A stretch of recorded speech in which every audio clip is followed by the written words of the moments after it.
Hello there, hello there, hello there, hello there, hello there. Welcome back to the Agostino Zinga Show, episode number 1004, with your host, Agostino Zinga. What's happening? What's going on? What's happening? What's going on? Oh, really? Is it? Oh my God. Happy to hear that, sad to hear that, happy to hear that, sad to hear that. How about myself? I've been good. I've been trying to put one foot in front of the other. I've been trying to keep my head above water, and I've been trying to clap on beat. That's been my major prerogative these last few days. It's been a bit difficult to do. But I'm managing with all of the things I have going on.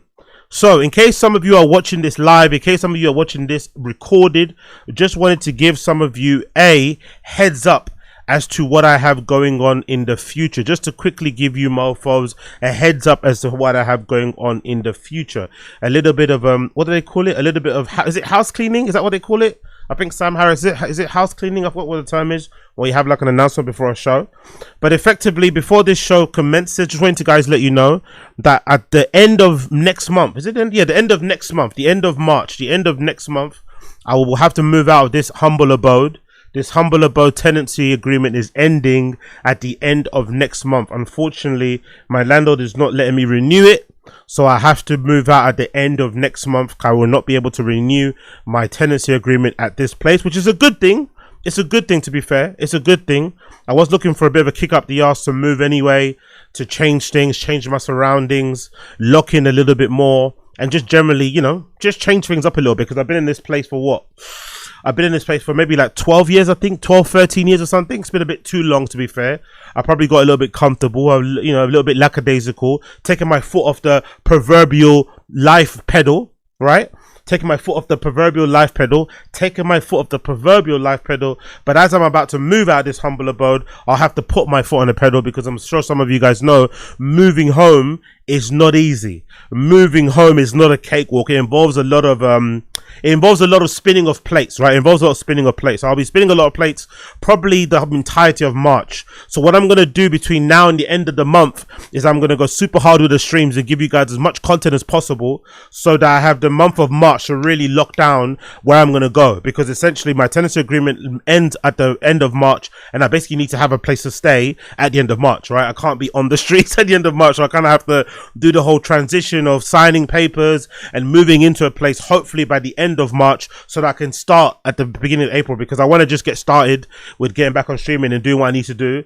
But I know when you set up broadband in a new place, it takes ages, you know what I mean? There's all these little things you have to set up that take some time. So I'm fingers crossed, I'm fingers crossed I'm able to do the transition very quickly. But in the meantime, you'll be getting a lot of streams, you'll be getting a lot of content from me, obviously in support of my move. I need to pay my deposit, I need to pay my forward rent, all this stuff, moving people, vans and shit. So I'll be definitely putting more effort into the fucking streams between now and the end of February, to kind of raise some extra funds in order to go through, or to help with my move at the end of the month. So if you're watching this show, you enjoy what you see, you like what you see, you enjoy what you know, and you want to support my move, subscribe to the channel. Like the stream, comment in the chat, share my clips. If you want to get a membership, get a membership. If you want to send a super chat, send a super chat. If you want to send a dono, send a dono. But just support the channel. You know what I mean? Just support the channel, support this, support RS for the next couple of weeks at least, right? For the next couple of weeks at least. Make sure when you're watching my streams, watching my clips, click the little like button. That helps. That goes a long way. Click the like button. Subscribe to the channel. Leave comments. You know what I mean? Leave comments. Share those clips with your friends and family. So, oh my God, look at this black guy from England. Look at this black guy with a funny accent talking about X, Y, and Z. Share the clips with your family and friends. Let them know what I'm about. You know what I mean? So that way, it might be able to help me with the move going forward, you get me? And it might kind of contribute to some things going forward. So if you could do that, I would be greatly appreciative of that.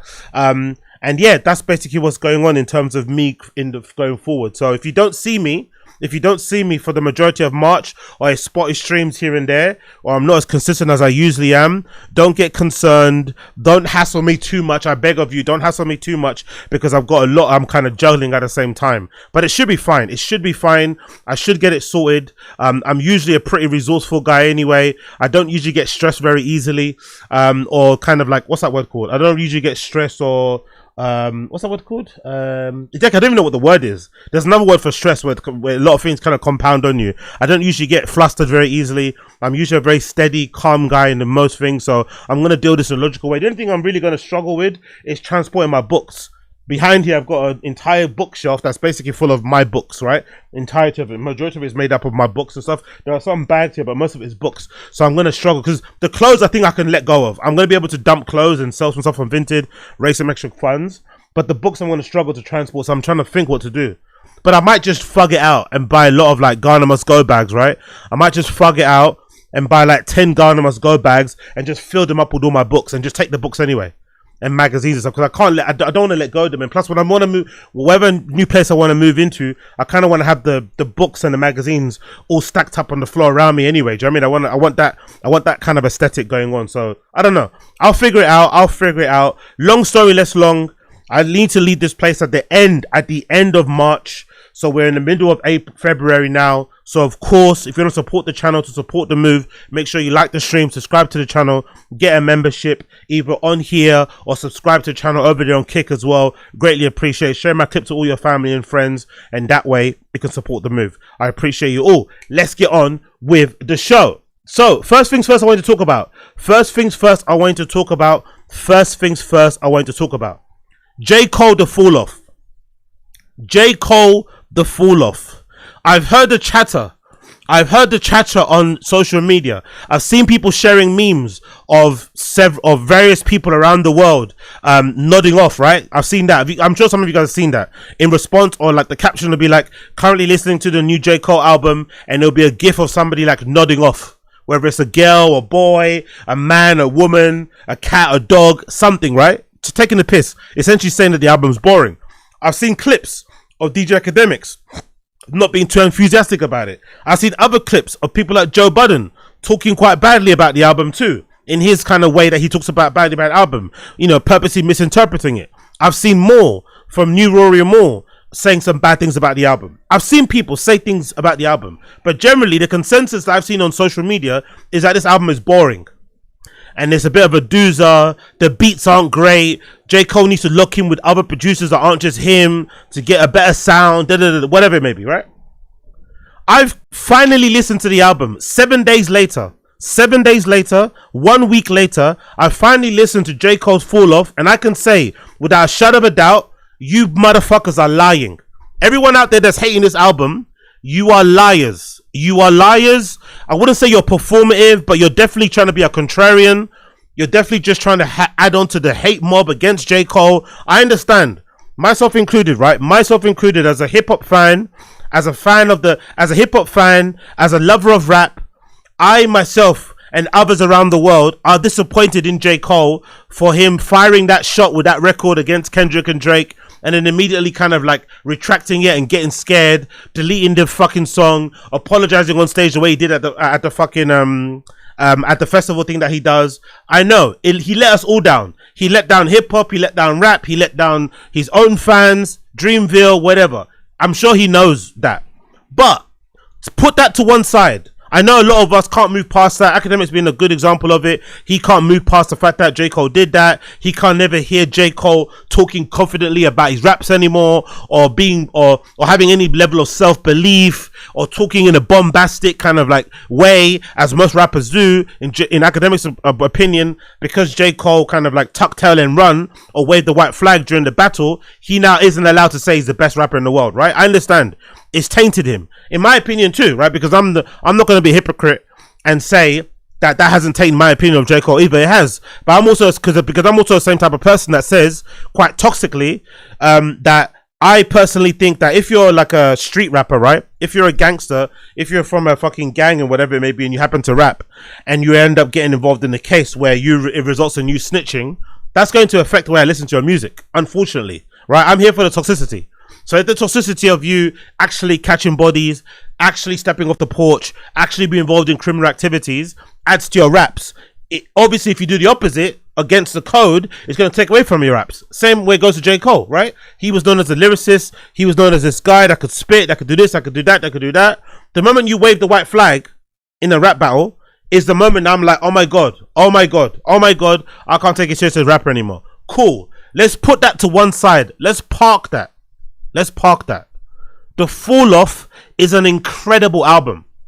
The Fall Off is an incredible album. So far, I've listened to the entirety of the album, 2 disc, part 1, part 2, was it 29, 39? I forgot how it's split, right? I've listened to both sides of this album. I think it's like 24 tracks in total or something crazy like that, right? It's a long fucking album, right? I've listened to the entirety of the album, and it's very hard to say which track is a skip. There's not many skips on this album to begin with. The features work perfectly. It's an incredible body of work. If this is the album that's meant to signify, what's his face? J. Cole signing off. If this is an album where J. Cole's been like, you know what? Sayonara, people. I'm heading off into the wind. I'm going back into obscurity. I don't like this celebrity life anymore. I don't want to compete in this rap game anymore. Whatever it may be. This stuff isn't for me anymore. I want to enjoy my life with my family, my friends. If this is actually his final album ever, this is an incredible way to sign out. This is an incredible way to sign out. For the majority of the album, there were moments where I had to kind of catch myself in terms of emotion. Again, I'm not a very emotional person, but there are definitely parts of the album, introspective parts, thinking about the future, mistakes made. But I guess it depends where this album meets you in life. But I think in general, there are parts of this album that are very, very, very emotional. They kind of arrest you, they grab you. The storytelling is impeccable, takes you on a journey, the harmonies used, even J. Cole's own voice. J. Cole's own singing voice, the harmonies used, his tonality, the way he uses features, the track with fucking Future and Thames, the harmonies. Oh, just sublime. I think, weirdly enough, I've replayed the bonus track Ocean Way so many times, some random song, so many times. Just now, before I press play on this particular stream, I was listening to Quick Shop. Quick Shop is a track that I'd heard of previous before listening to the album. Unfortunately, I was avoiding all spoilers, but I did see a clip of Joe Budden talking about the track Quick Stop, and I don't know why he purposely misinterpreted it. Like, he completely read the song wrong. But the song Quick Stop is incredible because it starts off in a way of him. It's storytelling, right? It's him basically telling the story about how one day he jumped in his car to go get something, but he forgot he didn't fill up his car with any petrol. Then he had to decide last minute to go to a petrol station. It's a bit of a sketchy one, somewhere where he lives, I don't know. He ends up stopping off there to go get some petrol, but then as he's going to stop off there, he's also thinking about, oh, if anybody recognizes me, this is going to be super annoying. So it's his kind of inner monologue of like, I'm going to have to do this, but I also don't want to have a conversation and stop for pictures. Just kind of going through what you would imagine somebody that's super famous would kind of go through. He then goes to the petrol station. He ends up bumping into somebody who's trying to sell him some weed. That person ends up recognizing him, and they get into this really cool conversation, a really deep conversation. It's a really amazing kind of like fan loving. And by chance, on that particular day where J. Cole was like acting as if like the fans and the bothering and being a celebrity was it was getting annoying. I'm sure it happens to all celebrities, right? It's a weird thing because you probably feel like you shouldn't be pissed off and you shouldn't be annoyed by having fans, but I can imagine the day-to-day reality of being noteworthy or being a celeb or being somebody that people kind of follow is going to be that in some occasions they're going to want to say hi to you in situations or scenarios that you don't really want to say hi back, or you don't really comfortable taking pictures, right? The other day, I just saw actually a clip of Olivia Rodrigo. Pick up Olivia Rodrigo. She was in a Pilates class, I think, and the mum in the class made her said hi and asked if she could send a video clip to her daughter who's going to do a talent show. And I thought that was really sweet. But in the video, you can see Olivia Rodrigo is bloodshot red. She's at the end of her class, probably breathing out of her arsehole. But she wanted to be a good celebrity and a good, whatever person. And she agreed to do the video. Now she doesn't do the video. That same fan, that same mum goes on social media and is like, oh, this woman's stuck up. She's such a bitch. Oh my God. Don't have any time for the fans. So I can understand J. Cole's predicament in that song, Quick Stop. It's an interesting predicament. But what makes that song great? What makes Quick Stop by J. Cole great? What makes it amazing is that he was thinking about trying to get as in and out as quick as he can at that petrol station. But then he ends up crossing paths with a guy who actually appreciates his music, an actual fan that was actually able to recite lyrics, tell him where he was when this dropped and that dropped, and basically said that this music legitimately was my soundtrack to life and guided me through some rough patches. And it's an incredible record. An incredible fucking record. Because if you're a real fan, You know what it's like to like connect with music, to connect with art, to connect with content, and have that kind of like guide you and maybe soothe you when you're going through a tough time in your real life. So when you hear J. Cole talking about that and kind of speaking about it from that guy's perspective on that song Quick Stop, it's hard not to feel something. It's really not hard to feel something. So everybody I saw on social media panning this album, I don't get it, man. I don't get it. I think people in general have, you know, people love to like jump on hate trains without any level of like critical thinking, without, you know what I mean? Like, I think that's basically where we're at. And like I said before, I understand if you're disappointed in J. Cole with the whole like Kendrick and Drake beef and shit. I am too. Severely disappointed in J. Cole. But after the tracks that leaked the other day from that mixtape he did, after the other song that dropped before, I forgot there's a single from this particular one, I can kind of understand why he dropped out of that battle. It kind of makes sense. J. Cole's always struggled with celebrity. He's always struggled with playing the game. He's always struggled with competing and being that top artist because it comes with things that he personally doesn't feel comfortable doing or partaking in, you know? That whole competing and battling thing, it comes with stuff that he doesn't really particularly enjoy. You even see it a little bit with Kendrick. Kendrick is all about the music. He wants to just rap his fucking face off, you know, make great records, put on live performances and go home. But even Kendrick has come in for some criticism because although he's like done amazing, right, with how he tore Drake apart, he didn't really do any interviews, right? He didn't really give back to a lot of people that you would imagine he probably would have been in a position to probably give back to and help a lot when it comes to West Coast podcasts and platforms and shit. He kind of just did his thing and kept it moving type of thing. So when you do that, when you kind of want to get involved in that conversation of who's the best out, who's the best of the top three, who's this, who's that, the battle thing, it comes with other stuff. So I can understand now looking back, although I still don't like the decision, although I hate the decision that J. Cole did to kind of wave the white flag in the battle. And I think forever, unfortunately for him, although he's one of the greatest rappers of all time, I think it's going to severely, if forever, tarnish his legacy. Although that's the case, you cannot deny that this guy isn't one of the best rappers ever. You cannot not listen to this. The rhyme schemes, the themes, the fucking the harmonies, the beat selection, the features, the fucking sequencing. The sequencing of this album alone is fucking phenomenal. I don't think there's a bad like bit in the album. Like it just flows seamlessly together. And again, it's 24 tracks long. It's a 2-disc. I think runtime it clocks in just under 2 hours. I think it's like 1 hour 50 minutes. This is not a short album. Most of the songs are like minimum of 3 minutes up. Do you know what I mean? It requires a lot of attention. Some tracks have like 3 or 4 beat flips or whatever, you know, to some extent.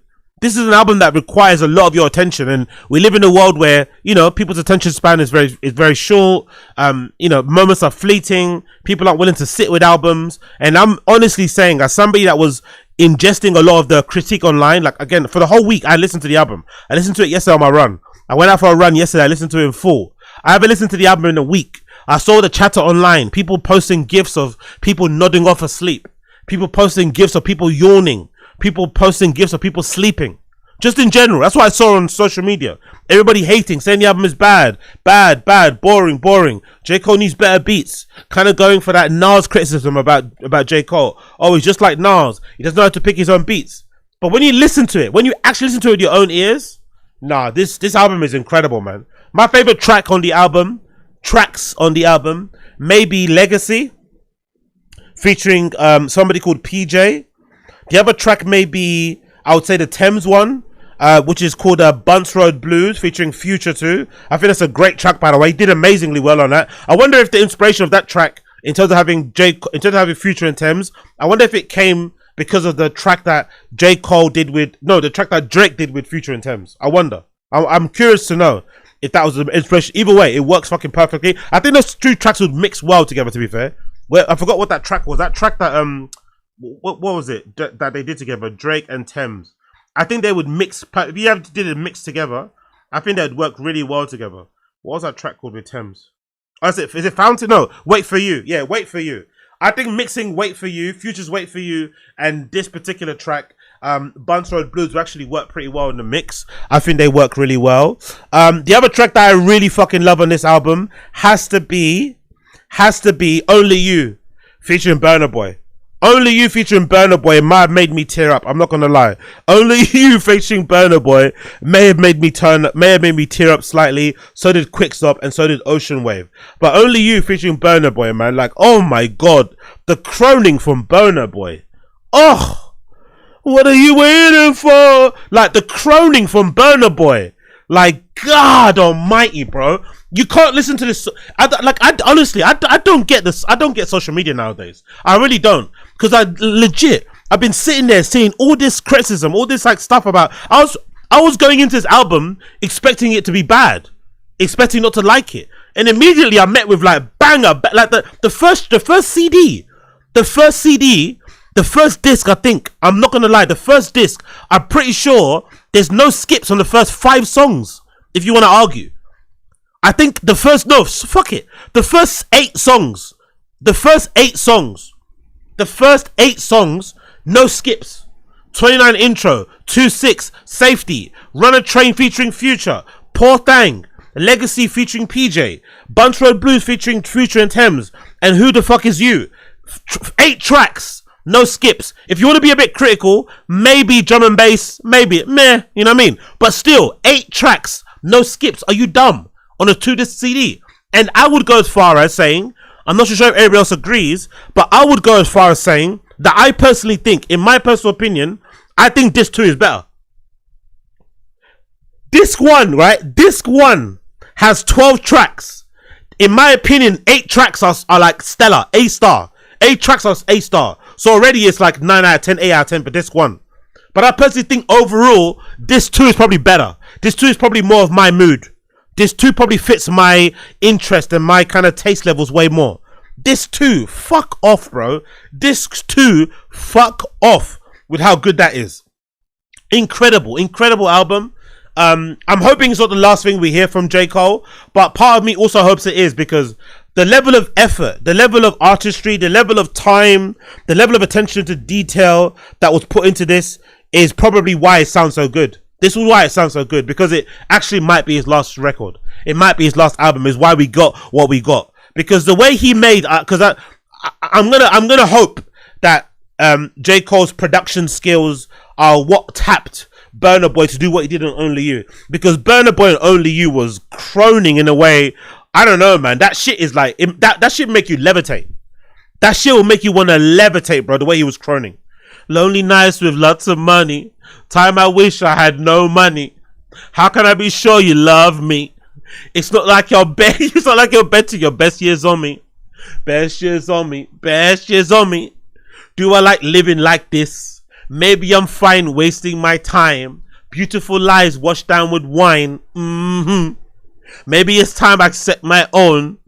Ori Bakana, Ori Bakan, Ori Bakan, Ori Bakan, whatever that means. What's Ori Bakan mean? What does it mean here? According to them, Ori Bakan is a spoken in Yoruba, West African. Every day, Ori Bakan is a common expression that means it's somehow something feels off.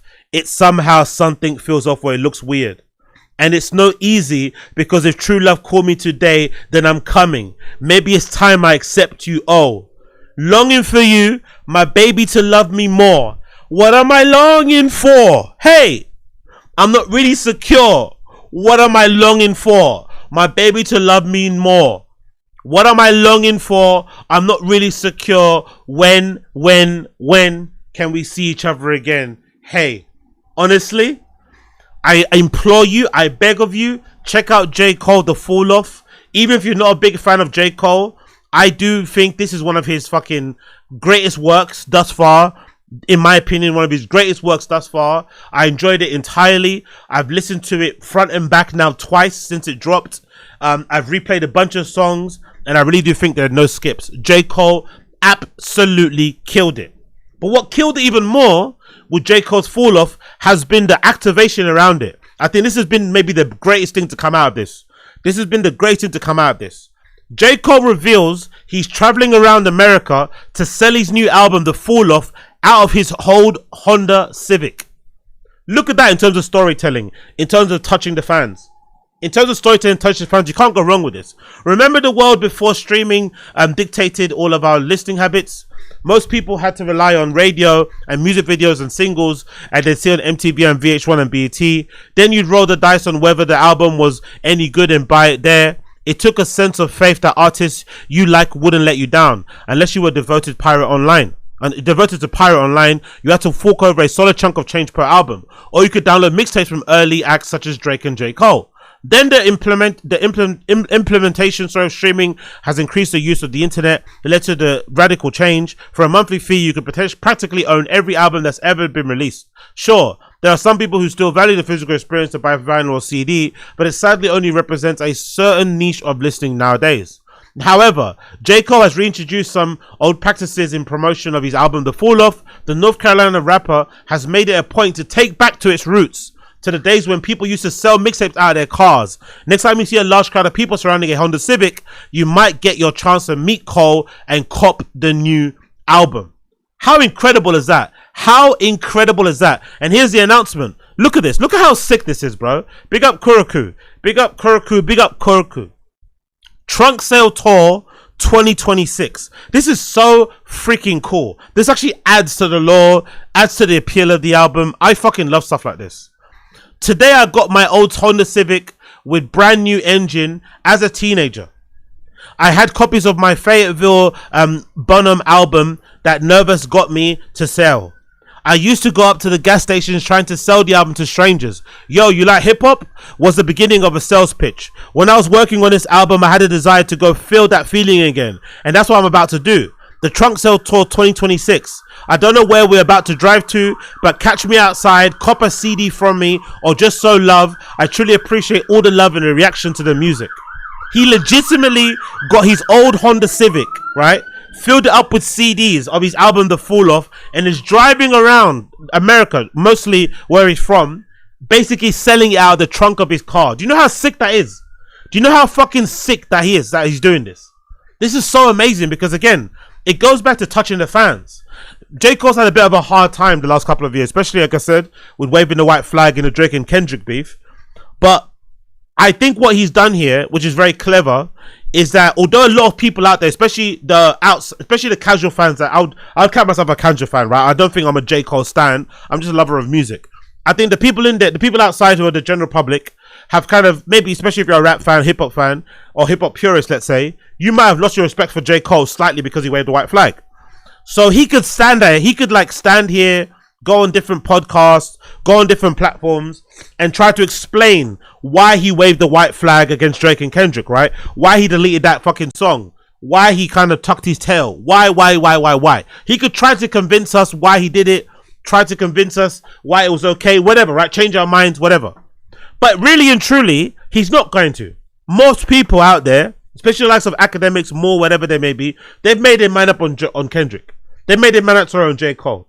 J. Cole, can never be talked about as one of the top 3 rappers anymore. He's over there now, whatever, disregarded.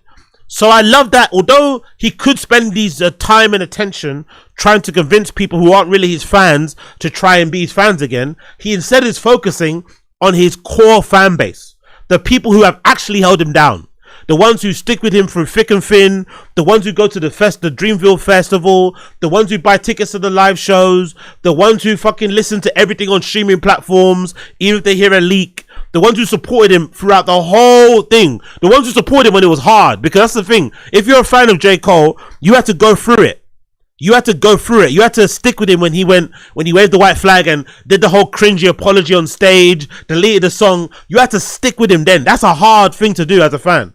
He's rewarding you guys. He's rewarding you guys. That's fucking amazing. He's like, look, I know I made it hard for you these last couple of years, right? I know I've made it hard for you, but here's me giving back. I'm going to meet you guys face to face. I'm going to put this album in your hands. I'm going to hear your stories. We're going to share moments. And I'm going to show you another tab in a minute. He even lets people jump in the car with him. He's not just pulling up into places and doing what people do and just meeting people in the street. No, he's even letting select people who kind of get in touch with him to jump in the car, jump in the back seat, all squashed up, yeah? And again, it's a bit performative, but it adds to the lore and the marketing and the storytelling of the album. I think the word performative is kind of overused. I think this is a great way to really add to the storytelling of the album. People sit in the fucking Honda Civic, scrunched up in the back, listening to the album, listening to certain tracks. maybe getting to ask J. Cole questions directly about what went into this, what went into that, what went into, you know what I mean? Like, I can't imagine how great of an experience that must be. So big up J. Cole for, instead of going on these platforms and trying to explain himself in relation to the Drake and Kendrick battle and why he kind of waved the white flag and trying to do all that messy stuff, just focusing on the fans. At the moment, even, he's got that whole thing going on with Cameron, which I don't like, basically, right? I think the whole thing with Cameron, you know, the lawsuit is really disgusting. Cameron essentially agreed to do some features for J. Cole early on, in, you know, with the gentleman's agreement that, hey, I'm doing these features for you, you kind of owe me. And basically J. Cole never followed through with that agreement, and now Cameron is in court suing him. And I don't really like it, right? Because it makes J. Cole look away. It makes J. Cole look really fucking bad because they had a gentleman's agreement. Hey, I do something for you, do something to me. It doesn't matter if you think Cameron is not a relevant rapper and he's old and he's washed. It doesn't matter. Cameron did something for him. He did something for him. I mean, just reciprocate. But that aside, he could even be on podcasts and streams talking about that particular instance. But he's not. He's not talking about that even. He's like, I'm going to focus on the fans. I'm going to talk to the fans. I'm going to address the fans. And we're going to talk about this properly, you know? And we're going to connect with the music. That's what I love. I love it. Completely ignoring all the distractions, all the things that don't relate to the album, and just talking directly to the fans. I think this has been an amazing approach. So big up J. Cole for a really clever and ingenuitive, innovative, ingenious, really amazing experience that he's kind of given these fans with this album, The Fall Off, and the Trunk Sale Tour. I fucking love it. Here's a clip showing somebody in a car, essentially telling J. Cole when they met him up, you know, how much he meant to him. A fan sharing a heartfelt moment with J. Cole in Washington, D.C. Big up this sort of stuff, man. I love this sort of stuff. Don't get me wrong. He's also filming it, a little bit cringe, but either way, I still love it.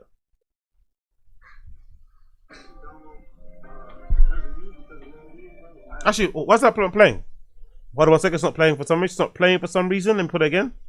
Believe in Goadome, because of you, because of what you did, bro. I have believed in myself enough to leave Fayetteville and come up here to DC. I'm an architectural designer now, bro. I design the restaurants around the corner named Calvin. I design Calvin's in the whole United States. The hotels, I done high-end residential. My dog. I know you got a lot of these.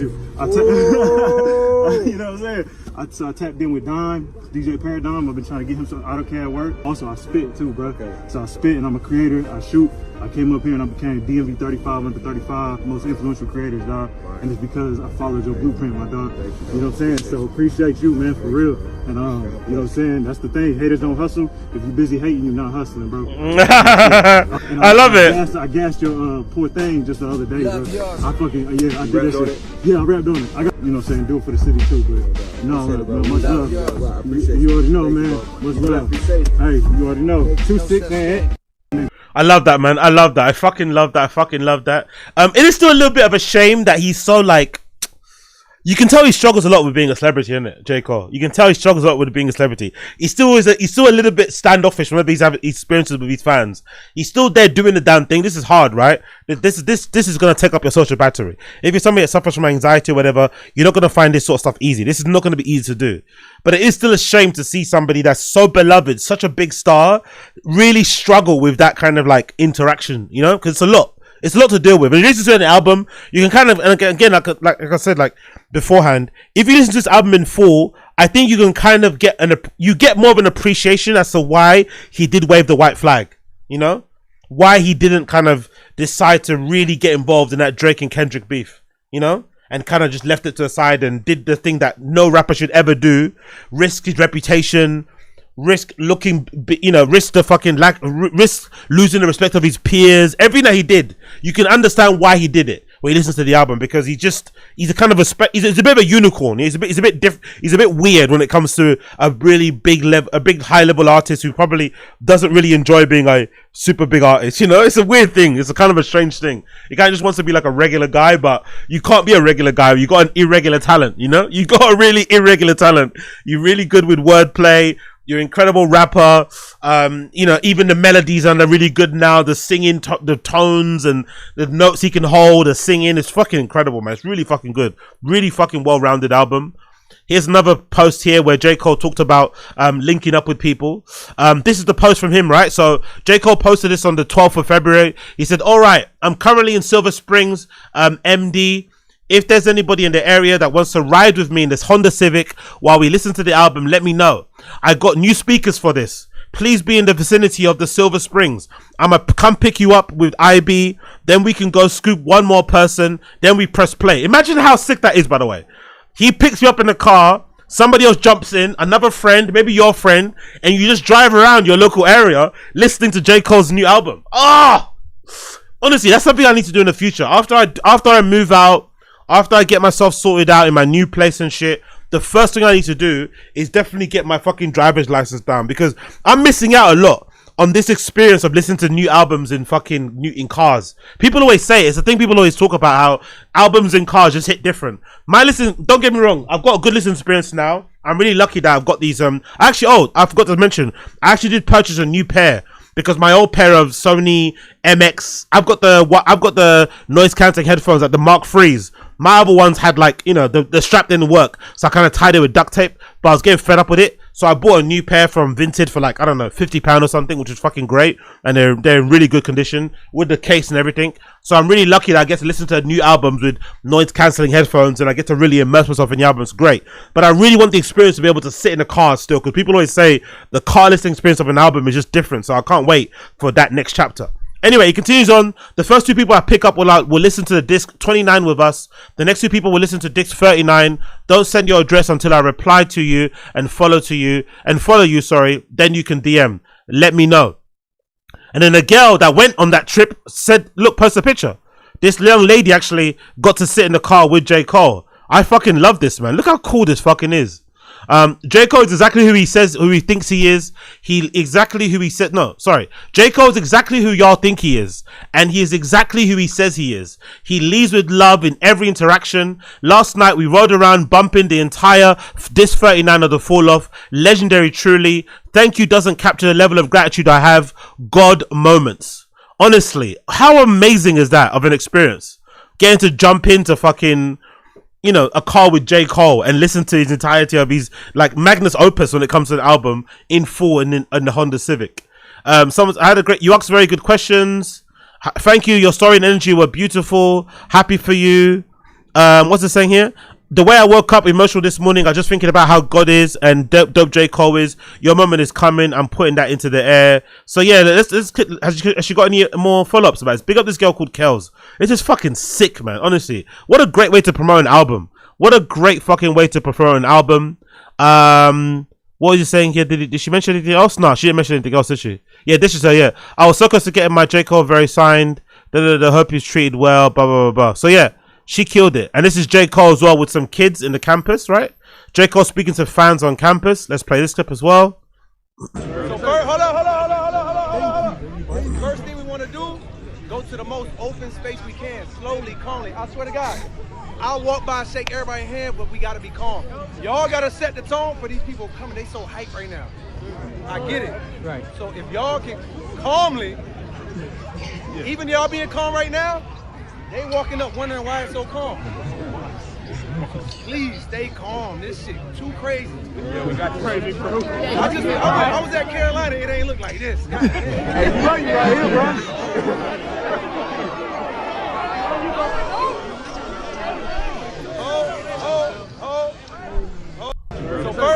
Trying to keep a hold of this mob, it's impossible, mate. They're so dope. They're too fanned out to see you, J. Cole.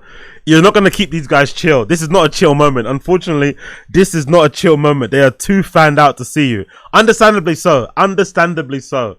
I fucking love this, man. Another clip. Of fans completely mobbing J. Cole actually here.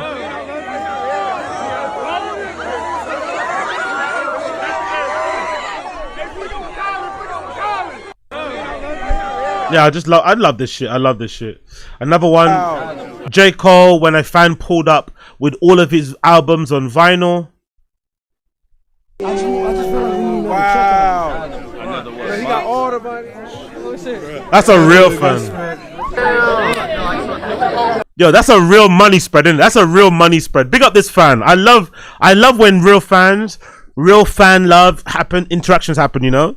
when a real diehard fan meets somebody they kind of look up to and follow. I love these interactions. So fucking cool. Look at that spread. Every single J. Cole album, everything on his discography on vinyl. So fucking cool. Yes, man.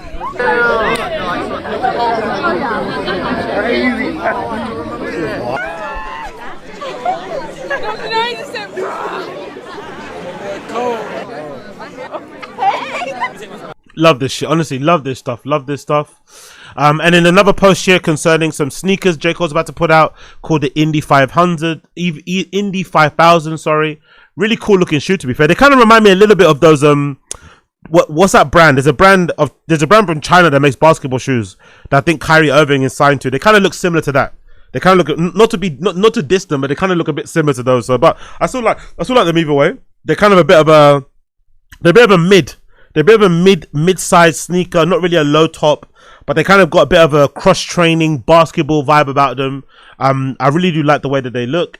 Let's check what he says about them. He says, appreciate the love and the Indy 5000's ready to go. We made them independently. Been working on them for 4 years. Designed them with some Italian designers I work with. They finished, manufactured and ready to go. We have a small mistake on the boxes. So right now it's either get all the boxes reproduced or embrace the mistake and put them out. Either way, they'll be out on sale very soon. Appreciate it. And yeah, really cool shoes. I'm not surprised fans are asking about those. So those are going to drop very soon. And there's any more clips here I want to show you quickly. Another fan meeting J. Cole casually. He's actually driving the Honda Civic himself, actually, which is fucking great to see. I think I've seen some clips of him sitting in the car next to the fan in the back, listening to this album, or some of the clips where he's driving the car while listening to the album. Either way, he's in the car with you. Fucking sick. Appreciate you, bro. Hey, bro. Appreciate you, bro. Shit, bro. Hey, bro, the album is amazing, bro. The album is amazing. Bro, thank you, bro. We drove an hour from hell yeah, bro. We drove an hour and a half from the seas, bro. No, we don't rap, bro. We want to come. Hey, hold on.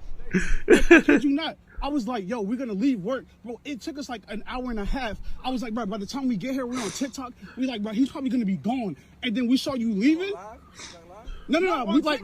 I love this stuff. I love how excited they are sharing this nonsense story with him. I love how kind he is to listen to them as well. I fucking love it. Everything about this album fucking release and the drop around has been fucking great to see. Even his cameo appearance here. There's a Michael album dropping soon too. J. Cole's featured on as well. That's gonna be awesome. I can't wait to hear that. And yeah, man, just been really cool to see. I love it, honestly, especially considering that I heard so many naysayers on fucking social media saying that the album was boring and not good, man. You motherfuckers are lying. I know a lot of us aren't, again, disappointed with J. Cole and the fact that he didn't take part in the battle, but let's not lie, man. The album is fucking fire. Let's not lie. The album is fucking fire, and I love that he's receiving all this love from the fans out there. Talking about the album being fire, I wanted to check out some reviews. There's a couple reviews here, actually, I wanted to check out. Let's see which one I should read, actually. Which one should I check out in terms of reviews? There's quite a few here. I wanted to check out this album, track titles ranked, actually. Let's see. Track titles ranked. Actually, I don't care about it. Actually, yeah, let's see. What do they rate as #1 track? I'm curious to see what do Billboard rate as the top 10 tracks. The top 10 tracks, according to Billboard, are Quick Stop, Man Up Above, sorry, Who the Fuck Is You, What If, Bunce Road Blues, Safety. Is Legacy there? Let's see my track of Legacy. Life Sentence 4, Free, the Fall Off Is Inevitable, 39 Intro, and I Love Her Again. Okay, so Legacy isn't there. Where they put Legacy? That's an interesting list. I think this list is kind of backwards for me. Where they put Legacy is 17th best song according to fucking Billboard. Okay, fair enough. But let me read the review from The Guardian. Let's see what the review from The Guardian says. The Guardian review of J. Cole's The Fall Off. J. Cole released his debut mixtape in 2007, and now nearly 2 decades later, and after 6 back-to-back US #1s, the North Carolina MC is still wrestling with the weight of so much hope heaped upon him. He's framing the fall off as a graceful bowing out, to do my last of what I was unable to do on my first, he said. And it's almost as if he's a student coming to the end of a lifelong period of study, this double album as his graduate thesis. Across 24 tracks, 101 minutes, the Fall Off is full of technical proficiency, raw lyrical skill, citations, interpolation, sampling, and it attempts nothing less than to embody a half-century of hip-hop. Through direct, indirect references, lessons unfold throughout. The Fall Off is inevitable, is inspired by Nas' 2001 Stillmatic track Rewind. I Love Her Again is an obvious nod to Common's I Used to Love Her. Bunch Road Blues borrows lyrics from Usher's Nice and Slow, but connects R&B present with the guest vocals from Nigerian singer Thames. The Let Out is reminiscent of Spotty Uti Dupalicious from Outkast's Aquameni, and so forth, and an ample material for the audience to think through hip-hop's past and future. But not every fan wants to study. Those who do are left with questions, and the Fall Off seems like an attempt to convey J. Cole's growth and development, but it's lacking in the emotional depth that comes with the real human interaction. He is only fully realized person on the album, and the people he engages with, both metaphorical and real, seem to function more as props. As on Legacy, one of my favorite tracks on the album, he confesses his earlier callow attitude towards women. I need a Yelp for hoes. I need to read reviews. But by the time we get to Life Sentence, a nod to DMX's How's It Going Down, those impulses are tamed by his marriage to long-term partner Melissa Hellholt. Found out who I want to be with. Slowly but surely, he cut off his hose. He gone do it right. Put a ring on your finger. Now me and you are doing it for life. She gives birth to 2 of his sons, making him thankful husband and father. But for a 4-verse song, billed as the realest one of his discography, his wife is sketched lightly and strangely faceless present. Oh, shut up, man. That's not true. I think he does a really good job of wrestling with how hard it is as a man to stay faithful while also being in love with somebody that you know that you're meant to spend the rest of your life with, you know, while being happy with being in a monogamous kind of committed relationship. I love the way that how he kind of gains this respect and admiration for his partner, wife, whatever at that time. Once she gives birth to their children, he starts to look to her differently because of her ability to kind of give life and kind of, you know, essentially give birth to their kids, and how that completely changes the dynamic of the relationship. I think that's a pretty cool thing to do. Very introspective, very real, very raw. I loved everything about that, to be fair. I disagree with that part of this review. Like many tracks here, it's pure autobiography, and while any autobiography story is fascinating to fans, they do not always illuminate broader truths. On Safety, Cole keeps the lens squarely on him, even as he broadly the cast list of from the rapping perspective of people who have messages from home. This now famous star, it might immediately bring to mind Nas's One Love, or perhaps the most famous epistolary rap song, of Eminem Stan. But again, despite the letter writing device, it feels like these thoughts are merely J. Cole's. He is stronger when examining hip-hop itself. At times, the album reminds me of Ralph Ellison's 1952 novel, The Invisible Man.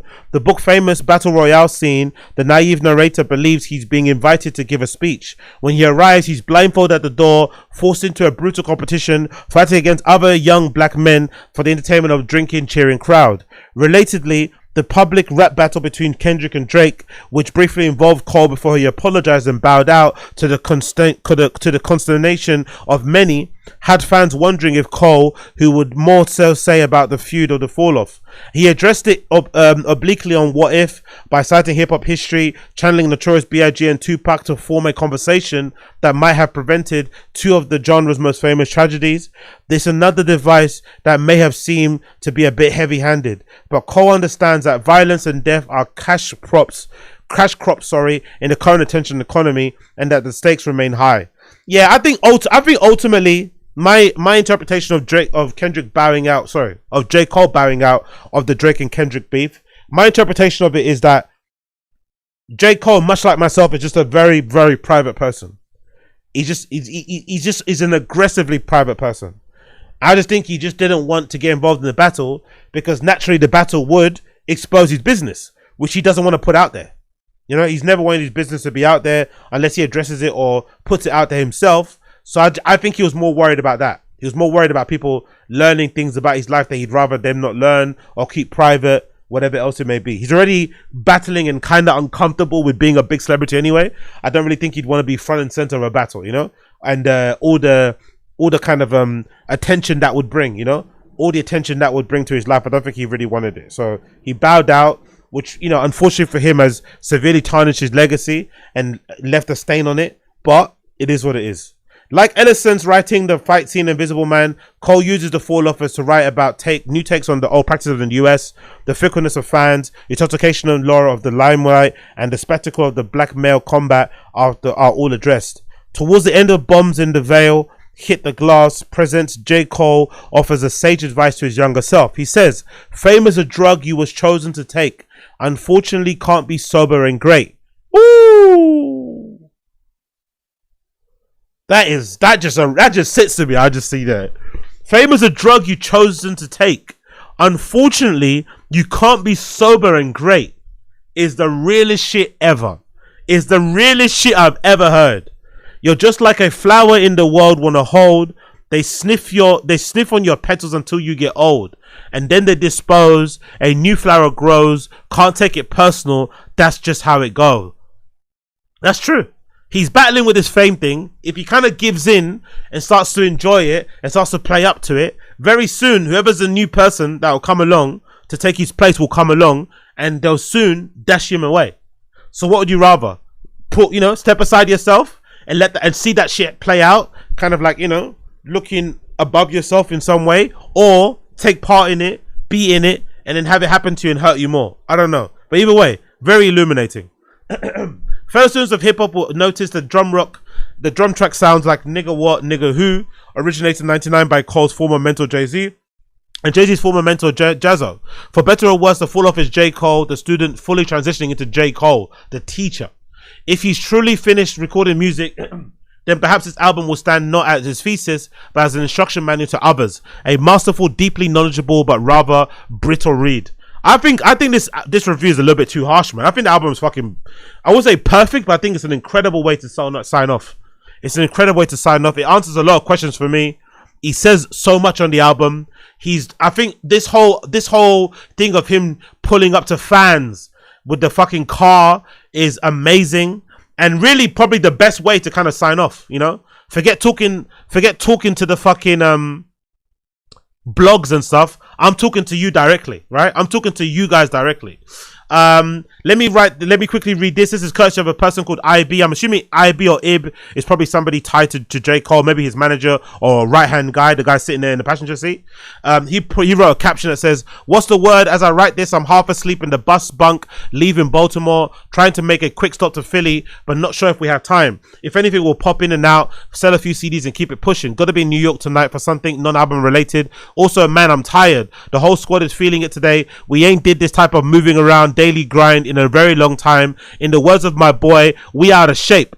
I want to thank y'all again for the love of the album. I feel like talking to people in the streets. I'm grateful I'm getting the chance to experience that. Before I doze off, this video is a recap of how our day went in Atlanta earlier. For the sake of time, we couldn't include everything we did, saw, said, but it was fire day and will forever be cemented in my memory. Peace." And that's the thing that must be cool. Even nowadays, for a musician, for the team, it must be so cool to do this sort of stuff, to get to touch fans in real life, experience it with them. You don't really get this, because even with live shows, you're kind of just in and out. You don't really get to like touch the fans, see the fans, listen to them. It's fucking great to see, because these sort of things, although J. Cole is an international star, not a lot of people are going to be willing to do this, right? It's going to be a certain subset of your fan base are going to be willing to stand outside, listen to you speak, jump in the car, are going to be in your vicinity. So you know what I mean? So I do like how it kind of self-filters, but I do like how it also makes sure that you get a certain type of fan base out there with you. Big up people in the stream chat. What you guys saying? Big up Johnny Sneed. Big up Young God Vibes. Big up Don Dotto, I see you. Big up TEH. Niggas are tripping. The fall off might be the Cole's best. I agree. Big up Don Dotto. It's cool to be a hater online, unfortunately. Yep, I agree that. Big up TEH. Godra. Just respect the fucking art. Fuck the culture. It's great body of self-expression. The culture has been dead. Yeah, for sure. That's the thing. It's a great body of self-expression for sure. He's definitely expressed himself the best possible way in this album. Let me just quickly check out this vlog. Actually, I want to see what he's saying in this vlog. Big up this vlog. This vlog looks good. Let's see this.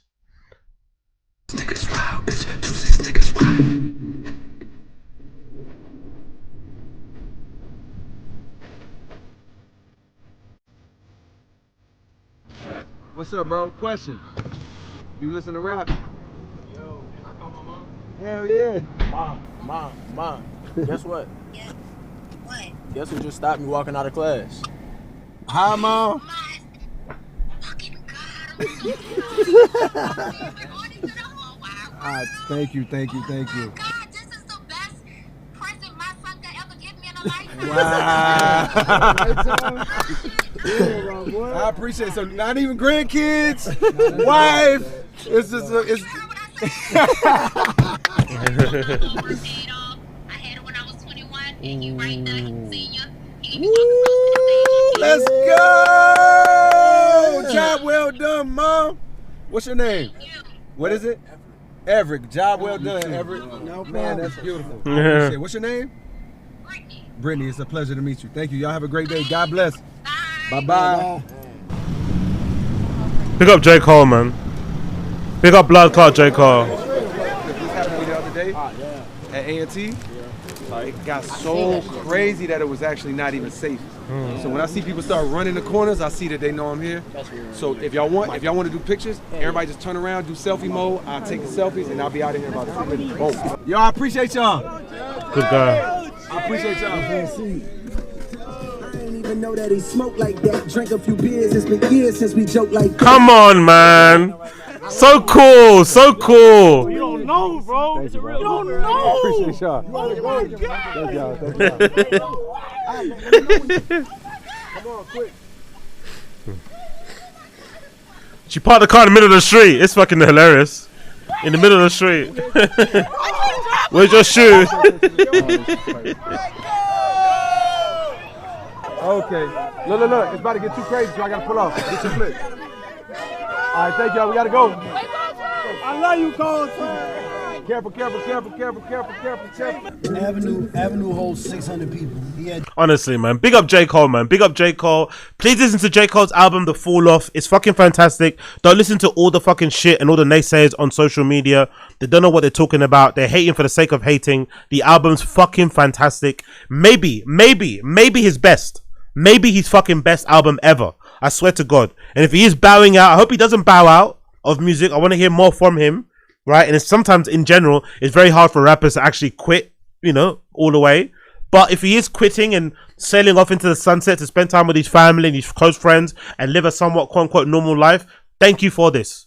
This is a great going away gift for the fans, because you can revisit this album again and again, different parts of your life, and it's going to resonate with you in different ways. Because this shit, and I'm not an emotional person, this shit had me choked up in certain parts. Certain parts of the album had me legitimately choked up. Man, I ain't even gonna hold you, as Americans would say. I ain't even gonna hold you. Some of the shit had me choked up. So big up J. Cole, man. J. Cole fucking killed it. J. Cole fucking killed it. You love to see it. You love to fucking see it.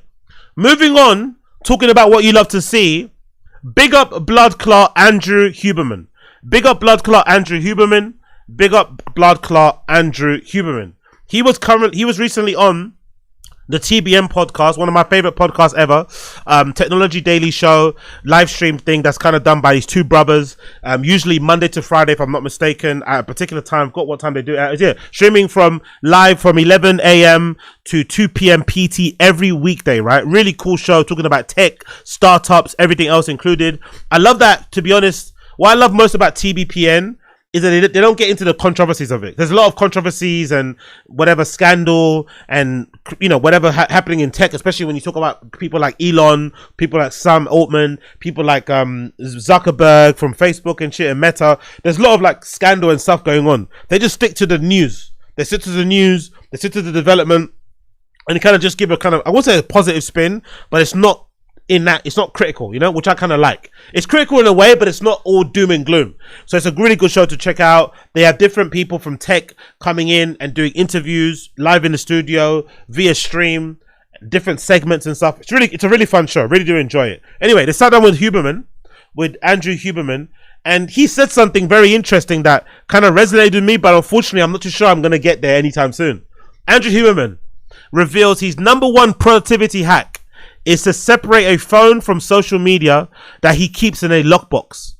I would love to get to this place. I really would. But unfortunately, via the nature of the stuff that I do, content streaming, DJing, all this malarkey, art, whatever, photography, it involves me being online. I can't not do that without being, you know, inherently online. So I don't even think I can even picture a future in my life where I'm not fucking tethered to fucking social media in some respects. But I really do want to break that link at some point. But let's listen to Andrew Huberman's #1 productivity hack that I wish I could do in some timeline. I wish I could do. Well, I'll just offer a tool that I think is very useful. I mean, I don't have problems with behavioral restraint, but I do have a lockbox for my social media phone. So I took an old phone, and I put social media on that phone so that if people text me social media links, I can't open them.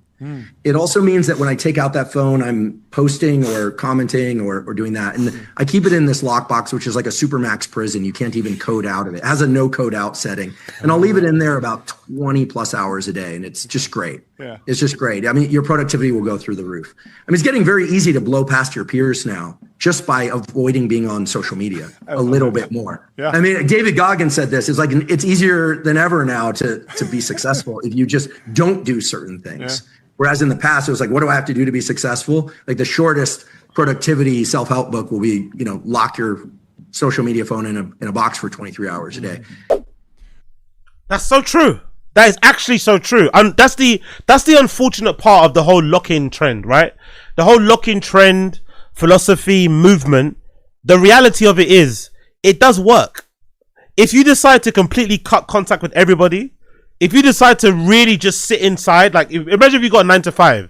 If you have a 9 to 5 where you just go and you come back home and you do what you need to do outside of your 9 to 5 from the hours of like 7 till 12, whatever it is, whatever dream, whatever hustle that you're trying to pursue.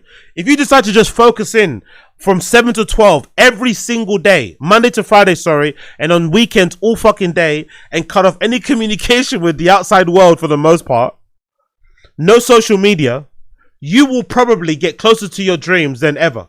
But it's also going to be very lonely. It's also going to be very depressing, right? It's a very depressing and lonely journey to just be basically indoors focusing on that thing that you want to do. Because really, I've seen clips recently, the other day actually, I saw this one clip of this black girl who basically said, oh, I'm now currently making 500,000, right? But now that I'm making 500,000 plus, I'm now technically on paper a millionaire in terms of net worth. It's now really depressing because I don't have anybody to enjoy this richness and this wealth with. And her point was basically that a lot of her friends aren't as wealthy as her. They didn't really prioritize hustling and locking in like she did. They prioritized their social life. She maybe has a more zeros, more commas in her bank account, but they have a far more fruitful social life. They have a better family life, you know? They have better familial relations. But then she also feels weird because when she does try and get her friends to hang out with her, the only way that they can hang out is if she pays for everything, because they don't have the money to afford the thing that she wants to do.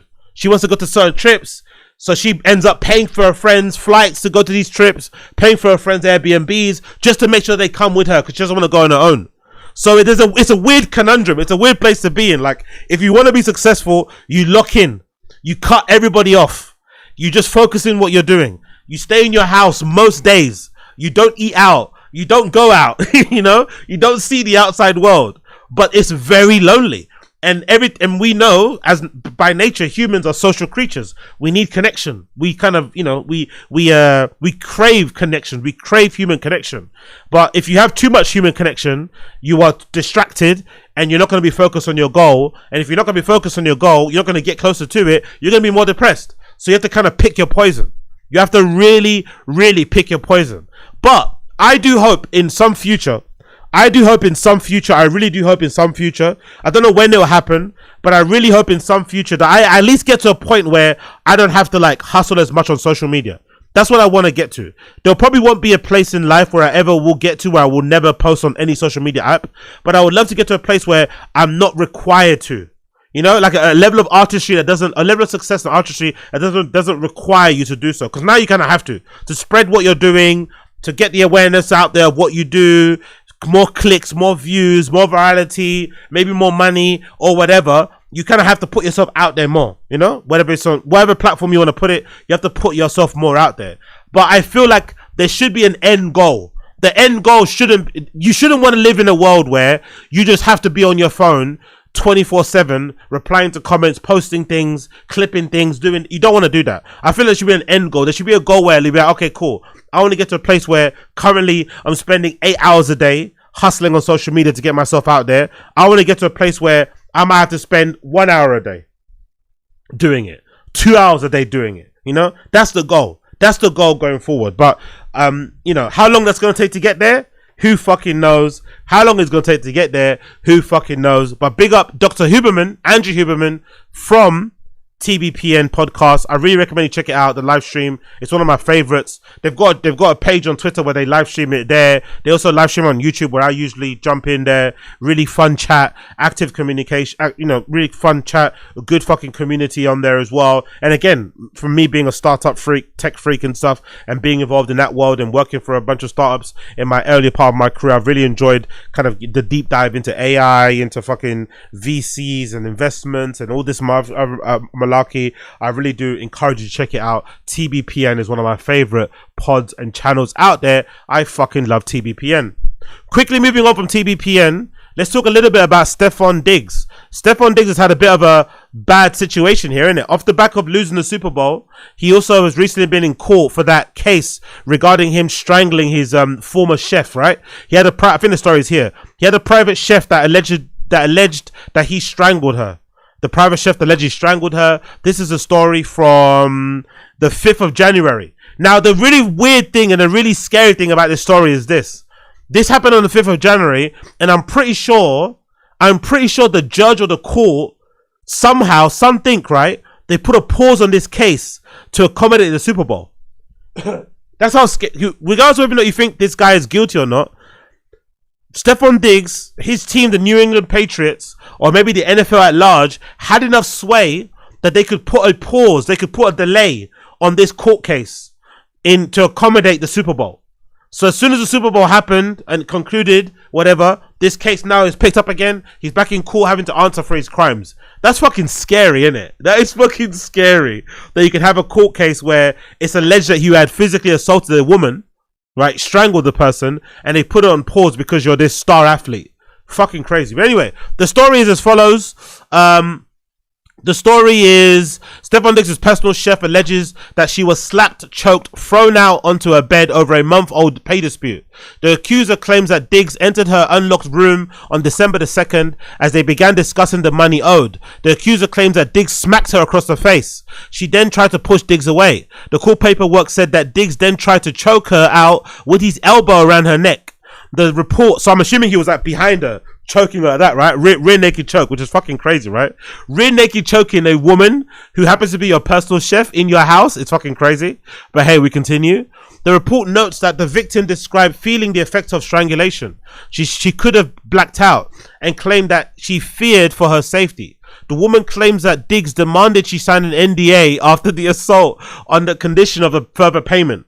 So he chokes her. Rear naked choke in his house because there's pay dispute. He then realizes what he's done wrong, gets nervous, says, hey, don't tell nobody this happened, sign this NDA and I'll give you the money right now. What a dumb move. What a dumb move. If, of course, the girl said no, like, fuck you, I'm taking everything. The complaint says that Diggs' personal chef claimed that she later got a phone call from Diggs' girlfriend. The messages stated, and this is the text message between them.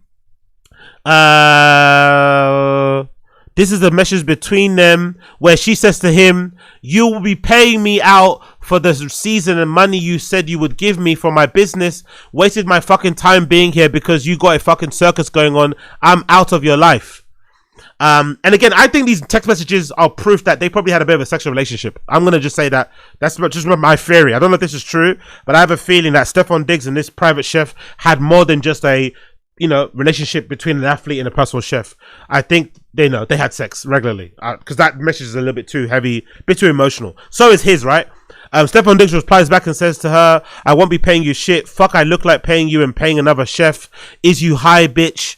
Who the fuck gonna give you money for your business? Don't gotta do shit motherfucking thing for you.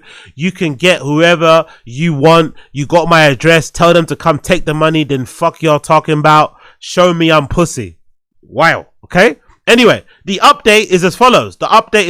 Because obviously the Super Bowl has concluded. So now he's in court. The update is as follows. Stefon Diggs has pleaded not guilty to strangulation. Diggs was arraigned in charges on felony strangulation and suffocation on misdemeanor assault and battery. Diggs, who denied the allegations, pleaded not guilty. He is allowed to leave without paying any bail. The entire session lasted less than 3 minutes. Diggs was ordered to stay away from his accuser. He's due back in court for a pre-trial hearing on the 1st of April. Crazy, innit? And then off the back of that too, he's coming off the back of a breakup, innit? Allegedly him and Cardi B broke up during the NFL Super Bowl. Honestly, man, this guy's life is a fucking drama in itself, innit? He broke up with Cardi B during the Super Bowl because I think he invited one of his baby mums to the Super Bowl. And Cardi B, I guess, got offended by that, didn't like it, that he had other girls there, and it turned into a situation. And then, if I'm not mistaken, the theory is that although Cardi B was booked to perform at the Super Bowl, quote unquote perform on Bad Bunny's halftime show, she wasn't there on the capacity for him. She was there specifically for that. And as soon as the performance was done, she left. She didn't even stay to watch the game. So, you know, like, ugh. So, yeah. Mad situation. I'm not usually sure what I think about that whole situation. Part of me thinks that's his game, innit? You know, you're dealing with a guy who's got multiple baby mums anyway. She knew what she was getting into when she started dating this dude, right? He's not, you know, he doesn't seem like the monogamous type to me. He does what he does. And I think some girls kind of, because I don't know, it happens a lot to dudes, and I'm sure dudes have realized that. Sometimes if you're a guy and you get into a relationship, you realize very quickly that women like when you're in a relationship. They really do like you're in a relationship, right? So I don't know what about it. Maybe it's a lack of desperation you have. Maybe that's it. Maybe women can sense that you have a lack of desperation because you have a woman at home. Or maybe the fact that you're just taken by somebody else, it becomes a challenge to take you off of them. I'm not too sure. But sometimes women do enjoy the fact that they're competing for the same dude. So there's that. So maybe she kind of enjoyed the fact that she was the one that was chosen or picked. I don't fucking know.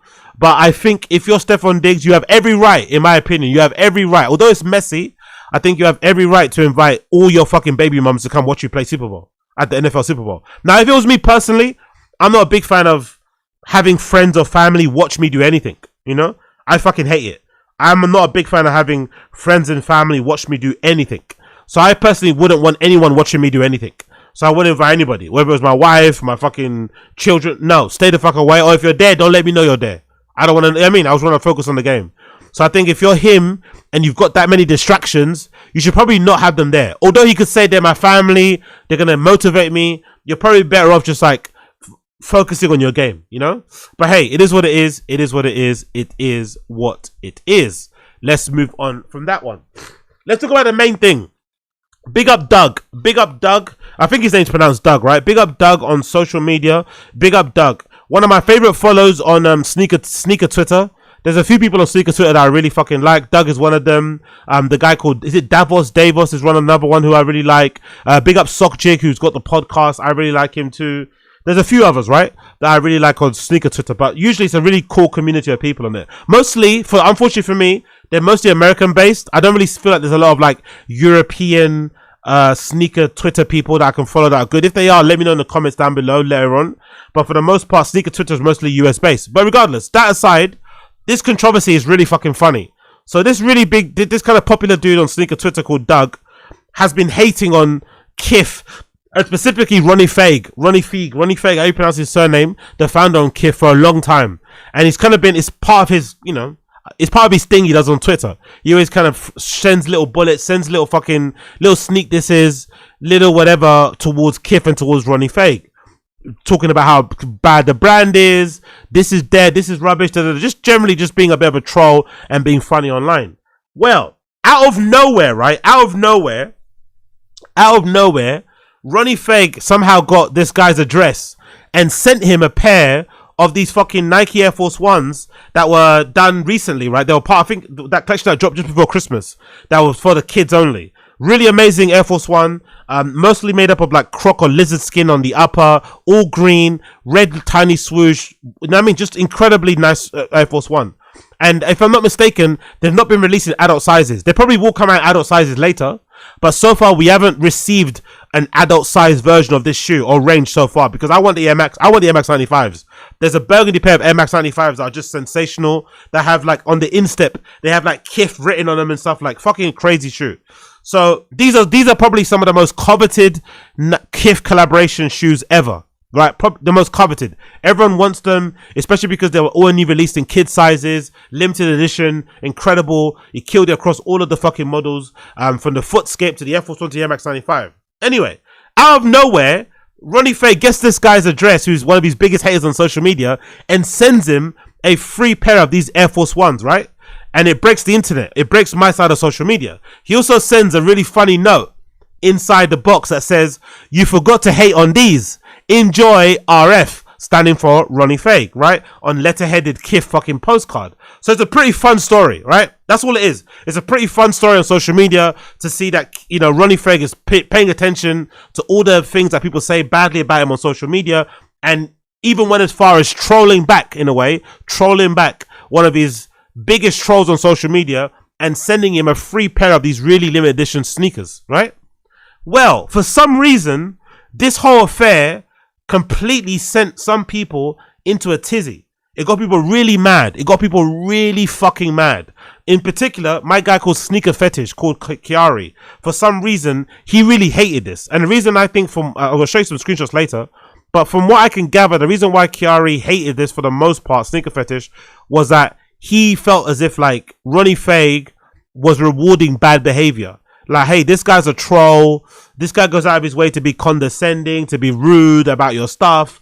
Whereas the people on here who are glazing you, people on here who are super fans of KITH, the people on here who, you know, because there's some fucking psychos on Twitter who actually like that Sopranos collection that KITH done, right? That Sopranos KITH collaboration that dropped recently was one of the worst things I've ever seen in my life. It legitimately made my eyes bleed, right? Really bad design. But there's some people on social media, on Twitter specifically, who love KITH. So people like SneakerPhetish and others were really annoyed that Ronnie Fieg, who doesn't really, from what I've seen online, he doesn't look like he sees a lot of people anyway. He's not really big. I don't know if I'm mistaken here. Bit, you know, tell me differently if that's the truth. But I don't really get the impression that Ronnie Fieg seeds a lot of like fans. He's usually seeding like celebrities and shit, you know, from what I see. I don't really see a lot of like fans getting seeded.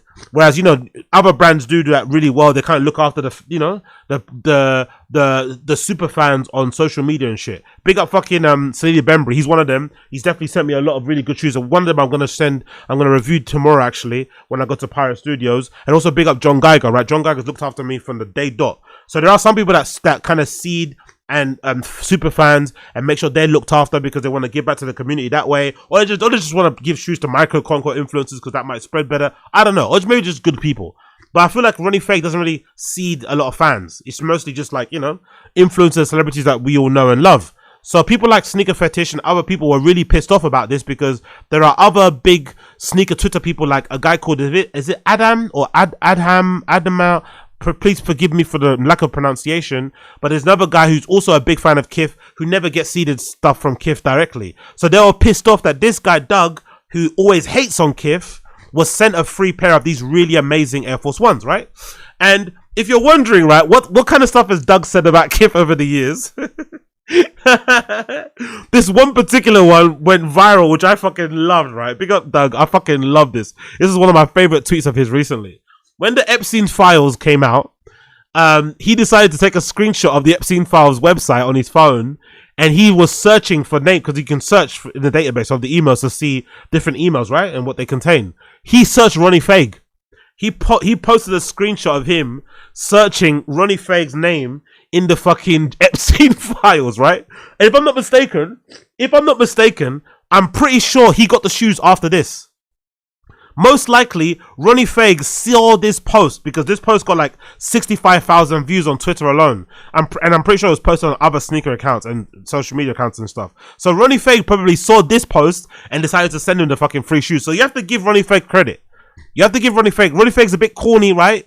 He's a little bit corny in like a like Ronnie Fieg gives me like Joe LaPuma vibes. You know the guy from Complex? You know? He's a bit corny in terms of Joe LaPuma, a bit lame, got that kind of vibe about him.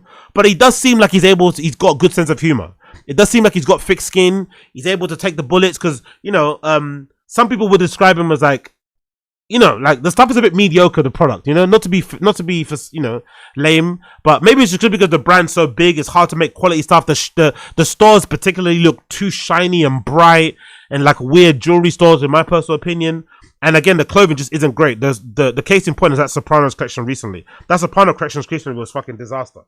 So, that being said though, despite him being such a big person and being so popular and successful, he could easily just say, suck my dicks, everybody. He's also willing to kind of take part in this kind of stuff and games over, troll back, and send this guy a pair of free shoes. But then I decided to kind of quickly check and see what kind of stuff has Doug said about Ronnie Fieg over the years, right? So I typed Ronnie Fieg's name into Doug's search, into Doug, and see all these tweets and posts about Ronnie Fieg, just to kind of see. And let's actually go through latest, right? Latest post. And one tweet he said about Ronnie Fieg: a camel will go through the eye of a needle before Ronnie Fieg enters the kingdom of heaven. Another tweet from Doug: Ronnie Fieg is somehow involved in this, and this is a caption that says, Bill Gates, Sam Altman, Jeff Bezos, and Peter Thiel and others are invested in an AI-driven rare earth mining in Greenland with plans to build a freedom city. So again, just loads of digs and bullets. Whatever Ronnie Fieg is paying you for hurting my feelings, it isn't worth it. My bad, man. I hope Ronnie Fieg cream pies you. This is what I'm going to be picking up at the KITH Sopranos collab. Ronnie Fieg doesn't miss. So this guy, again, taking the piss out of the KITH and Sopranos collection, which I think was really, really bad.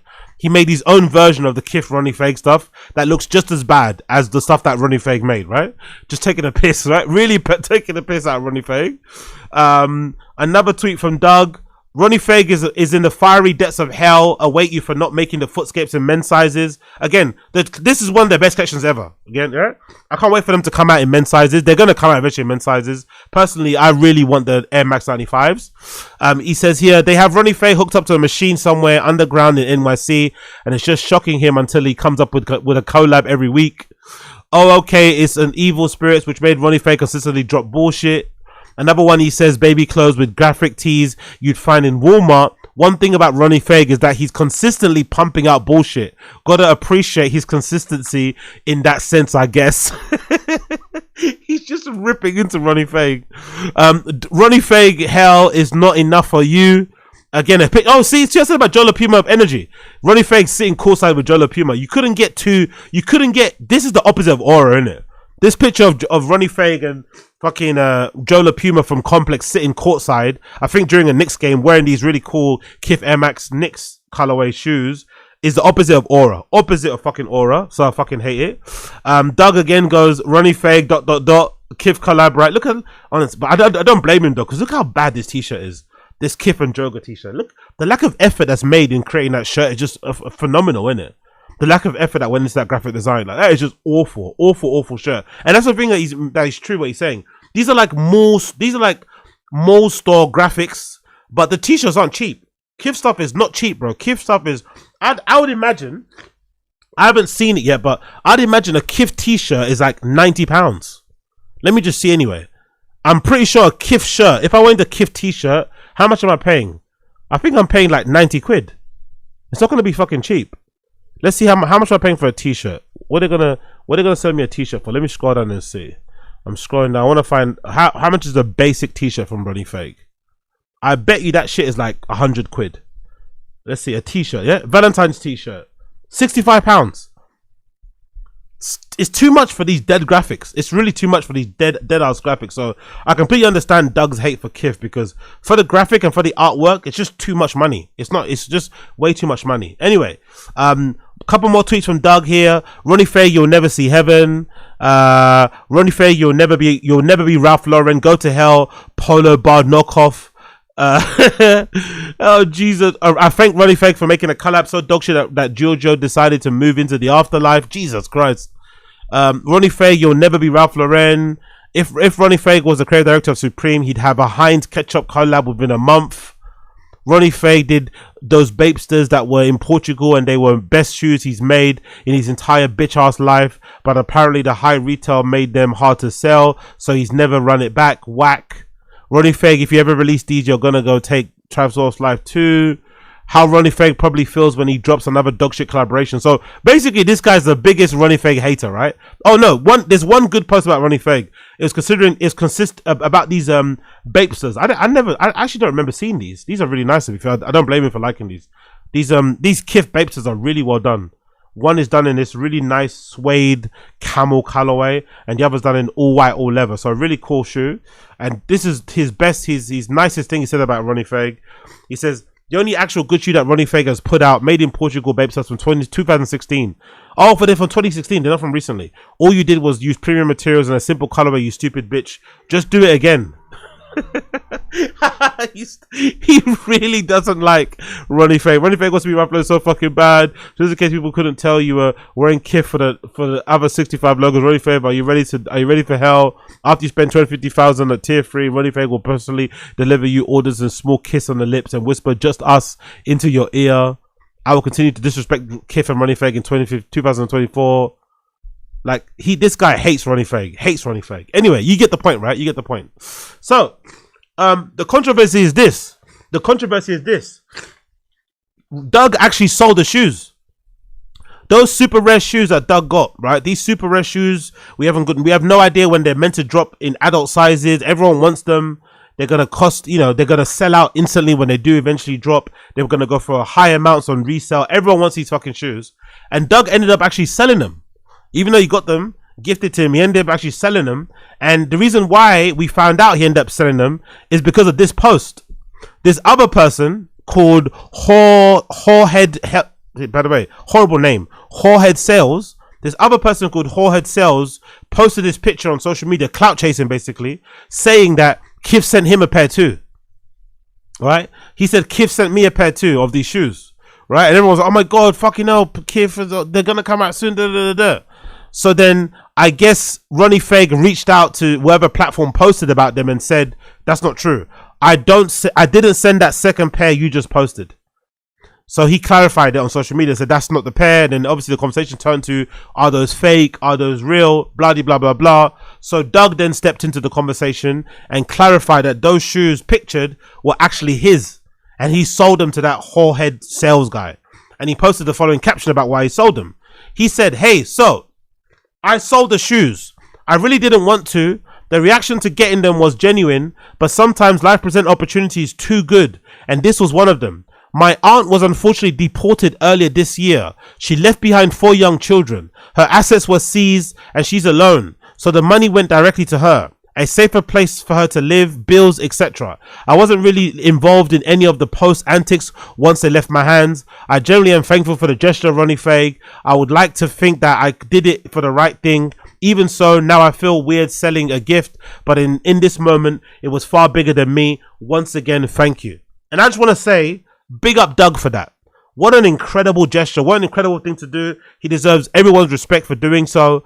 Gifted an incredibly rare shoe that most sneaker collectors would fucking die to have in their collection, but he decided to sell them because his aunt got deported, I'm assuming by ICE, right? During the ICE deportations, unfortunately, his aunt was a victim of it. She got sent back home and she'd left 4 kids behind who probably need to be looked after and, supported. So he decided to sell the shoes instead, which is great because he sold them to somebody cash in hand and probably got a lot of money for them because the shoes don't exist, right? They're not available to purchase in adult sizes just yet. So they're probably worth way more now than they'll ever be worth when they do end up dropping. So whoever paid for them paid a heavy premium. I'm going to say probably the person might have paid like a cup, probably 5,000? I'll say a couple of grand. A couple of grand for the shoes, right? Which is a lot of money for somebody that, is going through deportation, So I respect Doug a lot for selling the shoes to support somebody in his family. Incredible thing to do. Very selfless. Again, because you could imagine for being a sneaker collector, even if he hates KITH, those shoes are undeniably hard, right? Those Air Force Ones. I know he said he wants the footscapes, but those Air Force Ones are undeniably hard. It's probably going to be hard to sell them. He sold them anyway, supported somebody. Great to see. Well, not everybody was happy about him selling the shoes.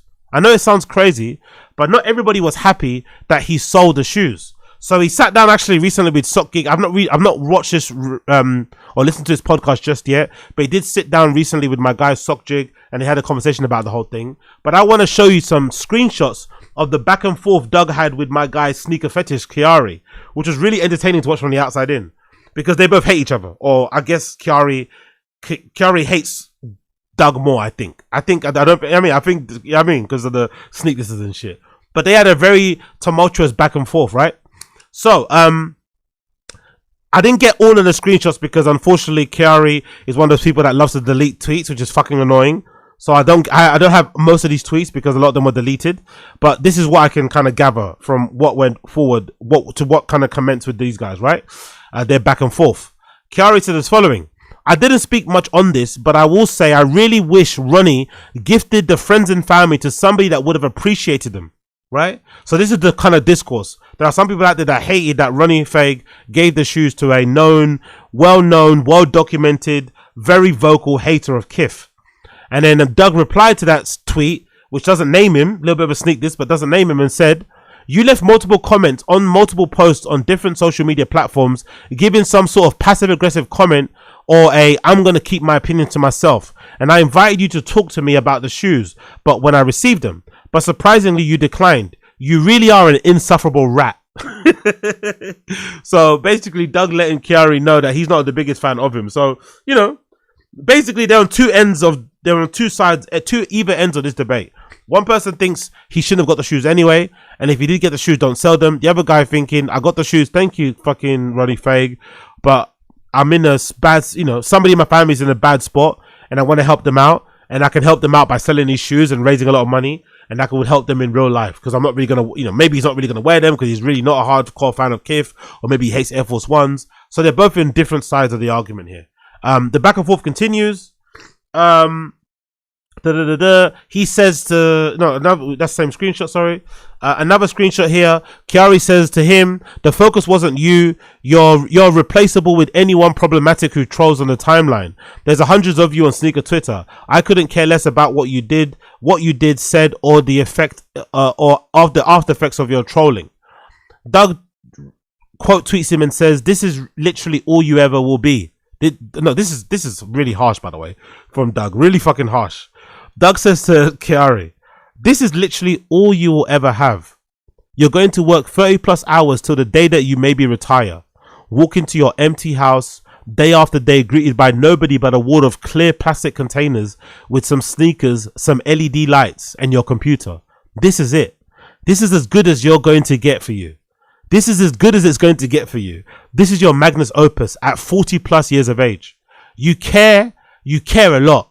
Enough to go on Instagram comment, go on here comment, invite you to talk cordially, but you'd rather not. I get it. This keeps the lights on. Do you? Absolutely brutal. Brutal read. I don't think Kari deserved this type of a comment, because I don't think Kari's distaste for Doug getting these shoes is about Doug, to be fair to Kari. I know Doug won't like to hear this, but to be fair to Kari, I don't think he has a problem with Doug getting the shoes. I generally do believe he has a problem with the fact that maybe some brands, some collaborators don't seed the fans. I personally think sometimes Kari can come across a little bit entitled. Not gonna lie. I'm a big fan of SneakerPhetish and Kari, but I think because he's a content creator, because he puts a lot of care and attention into the work that he does, I think that Kari can sometimes feel as if, because he's really in the weeds with sneakers, because he's really, you know, elbows deep in this shit, because he cares a lot about storytelling and about making great videos and about just being a super fan of fucking sneakers in general and making content around it, I think he feels like that should always be rewarded, and it's not always rewarded. Or maybe he just notices when people maybe aren't getting rewarded, but that's not always the case. Life sometimes isn't fair. And I think in this particular case, it's just the way the cookie crumbles, you know? I think on both sides of the story, this is kind of a fun thing for Ronnie Fieg to take part in, to gift his biggest hater with one of the most coveted fucking KITH collabs of all time. And for Doug, who's one of the most vocal KITH collaborators, or haters, sorry, to be somewhat silenced, you know, by this amazing gesture of goodwill from Ronnie Fieg. I think everyone got something out of this. But for Kari, he's probably talking about a systemic, larger issue about the lack of seeding done to like regular fans who are out here promoting and glazing brands with little to no kind of like, you know, reciprocation or acknowledgement. I understand it, but this read from Doug towards Kari is brutal. Brutal. Another back and forth. Doug, you give the guy a break. And Kari is basically saying, well, no one gave me a break when my mum was going through something. You know, what it is. And then Doug posts a screenshot of him actually sending condolences to Kari at the time when his mum was going through something last year. It says, okay, my mistake. I make a joke a lot. I had a similar post, but generally wouldn't ever kick somebody down when what you had to endure. Sorry, I call my mom every single day. I generally am sorry for your loss. I can't imagine, right? So, you know, so that was nice of him to say. Another back and forth. Kari says to Doug, that side of Twitter, not you, dude. This isn't the dunk you think it is. You bring a crowd of annoying trolls that are in what my mentions tonight. Like it or not, you have influence over the peanut gallery on this app. Where you go, they follow. Doug says to him, Kari, if everywhere you go, you smell like shit, maybe it's time to check your shoes. I'm not orchestrating other people's feelings towards you. Ooh. I wonder if there's like racial undertones in their beef as well. I wonder if like Kari thinks Doug is racist or something. I wonder if that's one of the reasons there's this weird tension, because this is a bit unnecessary. They both need to chill on each other. They're allowed to not like each other's content. I think they both have different sense of humors. They both come from different worlds. They're both two different people. They're allowed to not like each other, but I don't think they need to be this mean to each other. You know, it's a little bit too excessive. But anyway, it continues. More back and forth between them. Doug says to Kari, I hope next time Ronnie sends you some shoes so this discourse can be avoided, because this is all just a tantrum because somebody you don't like, brackets me, got something worthwhile. Kari says to him in reply, Ronnie wouldn't send me shoes. Apparently I don't fit the criteria. I don't spend my day trolling. Doug says to him, I spend the majority of my days playing, interacting with my son, and being with my wife. Twitter during the downtime, it's a good time. Kari says to him, best thing I've seen you say all night, man. I love it. Unfortunately, as much as SneakerPhetish would hate to hear this, I agree with Doug. I think a lot of this hate that Kari is sending Doug's way, unfortunately, although I feel like he's talking about a larger systemic issue surrounding certain brands not sending certain fans, super fans, collab pieces or collab seeded shoes, I think a lot of this hate that SneakerPhetish is aiming towards Doug is somewhat rooted in a bit of jealousy. You know, there's a bit of jealousy in here that a guy like Doug, who doesn't, you know, I wouldn't say he makes content, he just talks shit on social for the most part. He's really funny, but he's not out here making TikToks and shit, doing YouTube shorts on YouTube like I am and shit. He's just, you know, firing off, giving his opinion on Twitter. So maybe if you're someone like SneakerPhetish and you feel like you put more effort into it, maybe you feel like you're more knowledgeable, you might hate this guy for, like, you know, doing the bare minimum and getting quite a lot from it. But again, you know, hate the player, don't hate the game, you know, type of thing. Or hate the game, don't hate the player type of thing. Yeah, I think that's the way it goes. Another screenshot, they're going back and forth. Kari says to Doug, yeah, so I'm not going to hold you. 1, didn't buy that apology, but if you say it was legit, okay. 2, for the third time, I would expect whoever it is to call me out because they are part of that side of Twitter. They only shows up for a we hate Kari moment. He, she, they, whoever that is offered. 0 condolences. 3, for the second time, your original statement for that thread was being happy my account was clipped.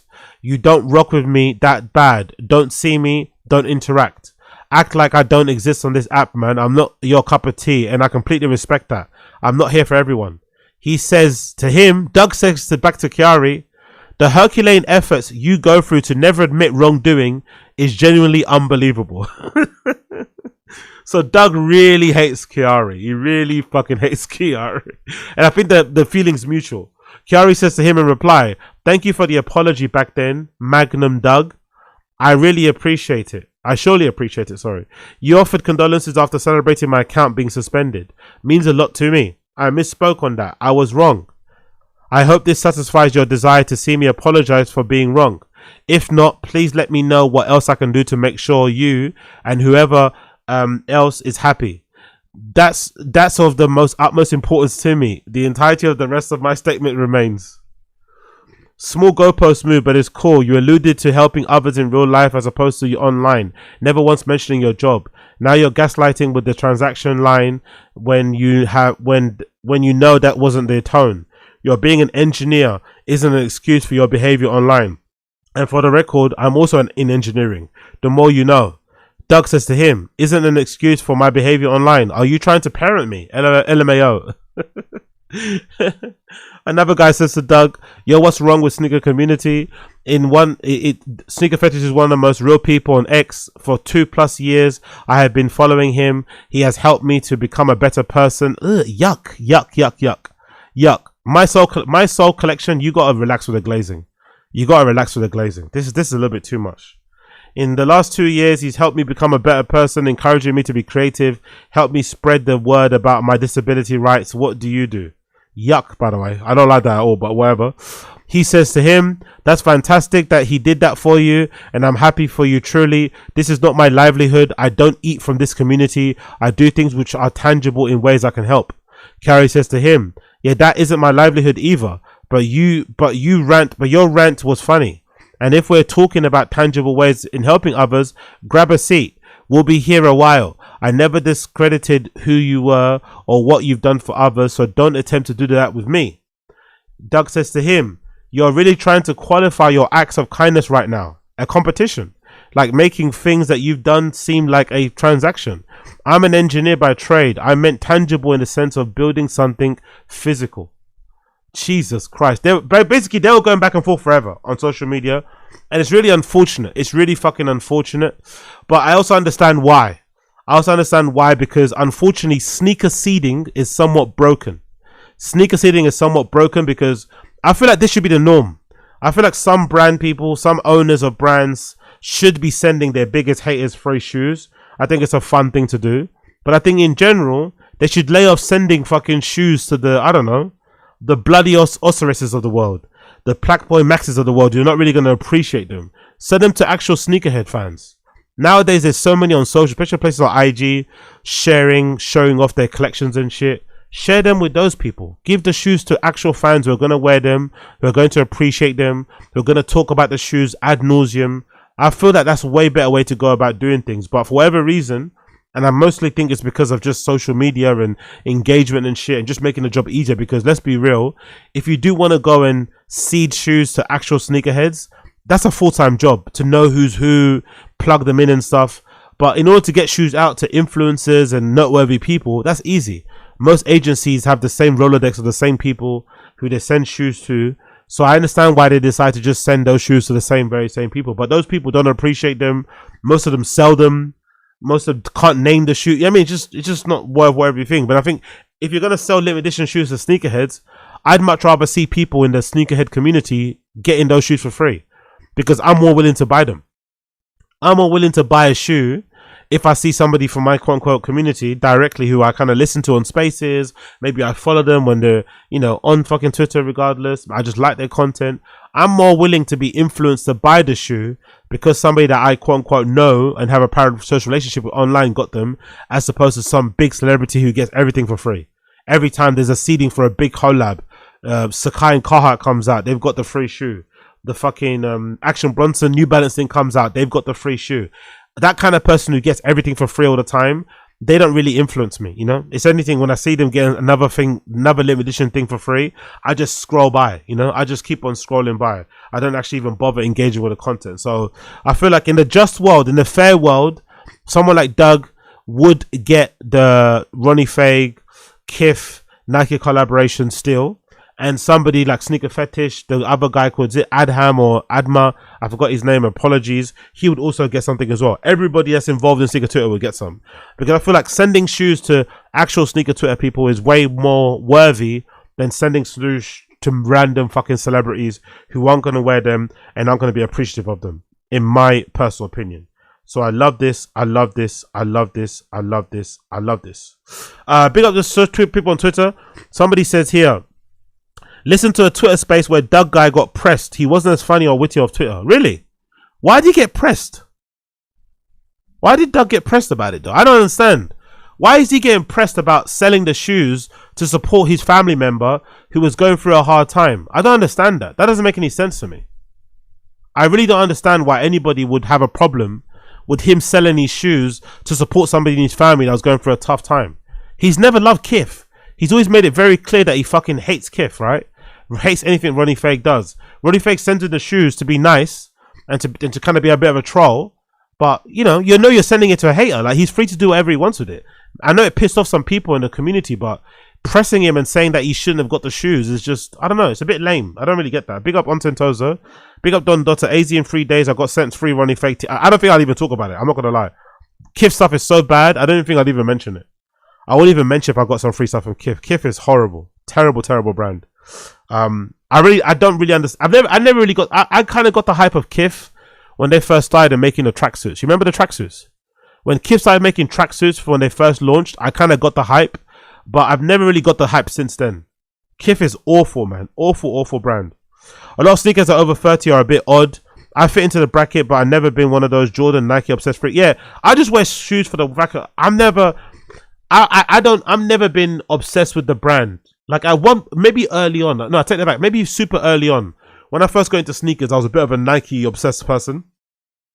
But in general, I've always been a sneakerhead. And I feel like a traditional or like a a proper sneakerhead, sorry, is a person that wears all brands. You wear Puma, New Balance, Diodora, Asics. You know what I mean? You wear everything. As long as it's sick, you wear it. And if anything, a real sneakerhead back in the day, what I used to remember, it was even if you wear Nike, you don't only wear Air Maxes. You know, you go into the archives and you actually start to pluck shoes from the archives that people don't know about, and that you purposely will try and make popular. You know, you'll try to revive. You try to make a thing. That's actually being a sneakerhead. Nowadays, sneakerheads is like, you wear Air Max 1s. You wear anything Air Max, right? Air Max 1, Air Max 90, Air Max 87, Air Max 90, 95. You know? That's what you do. Or you wear Jordans from 1s to fucking 4s, right? That's it. But that's not really being a sneaker. That's kind of just being obsessed with Nikes and Jordans, basically. What's people saying? Yeah, performative chastity on your phone. Big up Tim Okazi. Shout out to Mama Zinga. The video J. Cole really won. Yeah, I was confused too. Said Rachel Cool. Yes, I don't get the hate towards Doug. I think Doug did nothing wrong. Selling the shoes to support a family member who's going through a tough time, I think is a great thing to do. I really have no problem whatsoever with Doug selling the shoes. I think even Ronnie Fieg would be happy with it too. Ronnie Fieg seems like a family man. For all I know about Ronnie Fieg seems like a real family man. He seems to keep himself to himself. He stays out of the mix and stuff. He puts his kids in advertisements. He's got a beautiful little family. I'm sure Ronnie Fieg will be more than happy to learn that Doug took the shoes and sold them in order to support a family member who got deported. I think that's perfectly fine. But I guess we have to wait and see when I actually listen to the the podcast that fucking Doug did with what's his face, with Sockjig. I'll listen to that later and I'll get a better understanding of what went on. But it's sad to see these guys go back and forth because I like both of them. I would wish they kind of, would be cool with each other, but I guess it is what it is. They both kind of got different values and views and shit going forward. But I'm happy that they kind of at least maybe hashed it out on social media. But I think if I was being very critical, I would say maybe SneakerPhetish came off a bit bad because it kind of sounded like he was pissed off and jealous at somebody that he doesn't like got something that he really wanted, which, is what it is. It is what it is. It is what it is. Moving on. Let's talk a little bit about Sir Jim Ratcliffe. Sir Jim Ratcliffe, one of the co-owners of United, had some very interesting comments to make the other day about immigration. For whatever reason, I don't know why he decided to just say this without any level of provocation, really, for the most part, or just stick his nose in with this topic in general. It's pretty crazy. But Sir Jim Ratcliffe sat down with, I think, Sky News and said the following. The UK has been colonized by immigrants. Sir Jim Ratcliffe, one of the co-owners of Manchester United, head of INEOS, said that the UK has been colonized by immigrants, which, by its very nature, that statement is highly, highly racist and just a very irresponsible, reckless, crazy, offensive thing to say, especially when you're the owner of Manchester United, owner of a Premier League football team. It just doesn't make any sense, really, because the players and the staff members of the club are going to look at you a bit weird now, like, what? So what are you trying to say, So what are you trying to say? So let's play the clip anyway. He says what he said. At the moment, I don't think the economy is in a good... You can't afford... you can't have an economy with 9 million people on benefits and huge levels of immigrants coming in. I mean, the UK is being colonised. It's costing too much money. It will cause... It'll cause... Well, yeah. The UK is being colonised by immigrants. Pretty extraordinary interview with Jim Ratcliffe. I mean, he doesn't do many of these things. He's relatively reticent and he's incredibly influential. So getting these kind of insights into what he's thinking about the UK, blunt as they are, doesn't happen that often. And he didn't want to just talk about the state of the economy, about society. He also had some thoughts as well about British politics. You met recently with Nigel Farage, didn't you? Yeah, I did, yeah. Do you think that they would be a kind of a good government?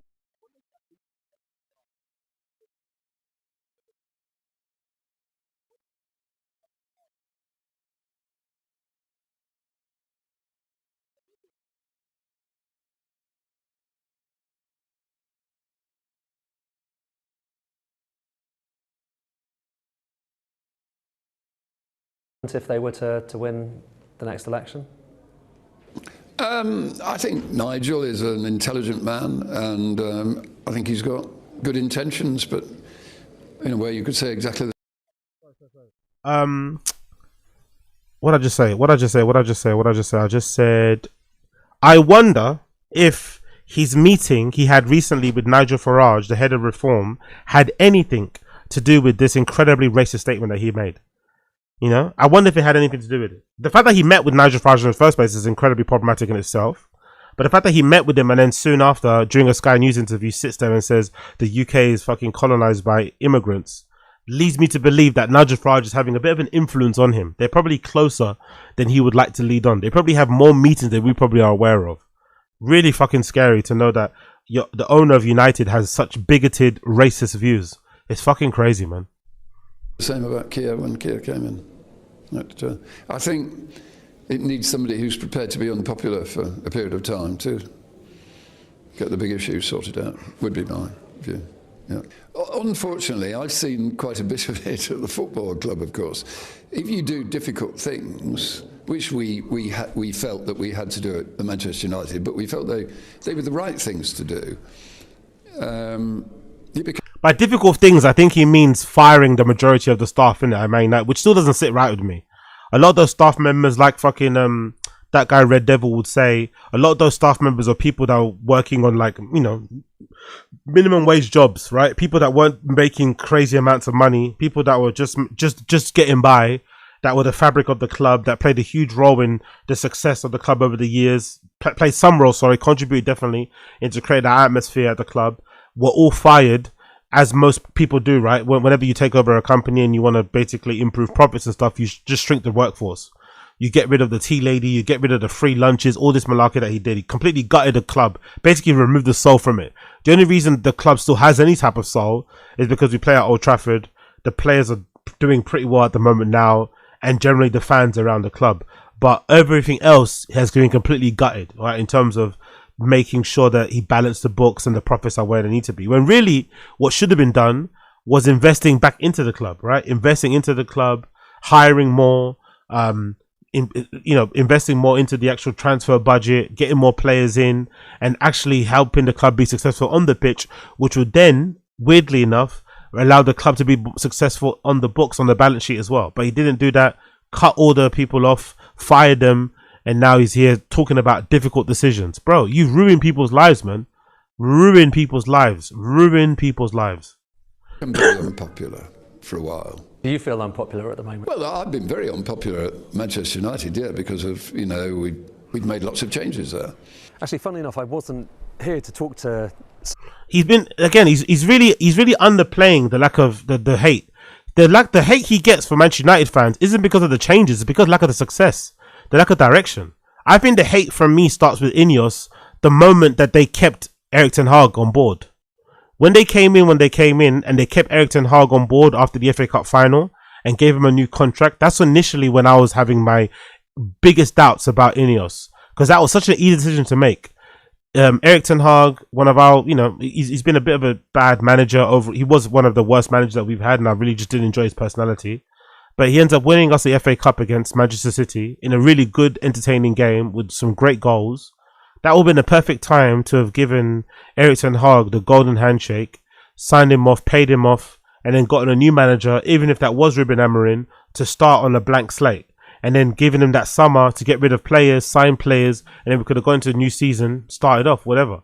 Instead, they didn't do that. They let him carry on You know, the season before he left was an absolute horror show. No, the season that he left was an absolute horror show. The players were down, blah, blah, blah, blah. And then you hired manager Ruben Amorim in the middle of the season, don't give money. So it kind of added to like a domino effect of bad decisions. That's why the fans hated him or hate INEOS.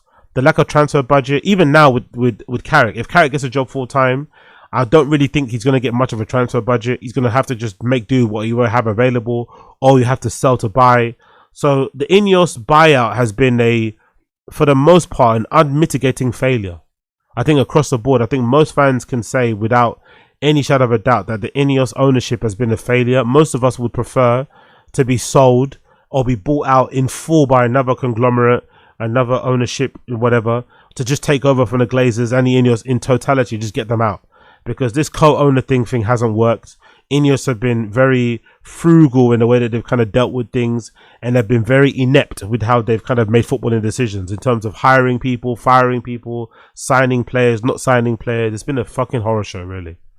To Jim about the state of the UK economy, or indeed its politics. I was here to talk about the state of the chemical sector, not just in the UK, but also in Europe, because people are worried about chemicals companies basically shutting down. And if you can't make those base products we need to provide pharmaceuticals or even defend ourselves, then you're kind of in trouble. So if it's unsurvivable, what happens? If nothing is done, what happens in the next 5-10 years? Well, I think that's simple. They will close down and we'll bring imports in. Everything was going to go. Yes, nothing will survive in petrochemicals and plastics with these current conditions. We're probably the biggest petrochemical player in Europe today. No, it's not survivable. It's actually the first time I've interviewed Jim Ratcliffe, and I was expecting it to be pretty controversial. He's a divisive figure, and as he says himself, you know, relatively unpopular, particularly when it comes to Man U fans. I hadn't expected it to be quite so blunt and using terms that are frankly inflammatory when it comes to migration. It was a really interesting insight into the mind of someone who is one of the most influential people in the UK right now. Yeah, fuck Jim Ratcliffe, man. Fuck Jim Ratcliffe. Hopefully the club somehow gets him out. Not sure how they're going to get him out, because he fucking co-owns the club and he's a fucking billionaire, so it's really hard to kick people like that out of the club and make them suffer any kind of repercussions. But fuck Jim Ratcliffe. Fuck Jim Ratcliffe all the way back. He had to apologize. He obviously came out and apologized. Obviously he didn't mean the apology. He said what he said, he meant what he meant.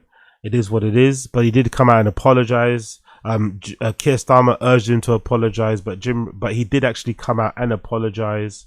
Let me actually see if I can got it. Sir Jim Ratcliffe apology. Where did he say that? Yeah, there you go. He did actually apologize.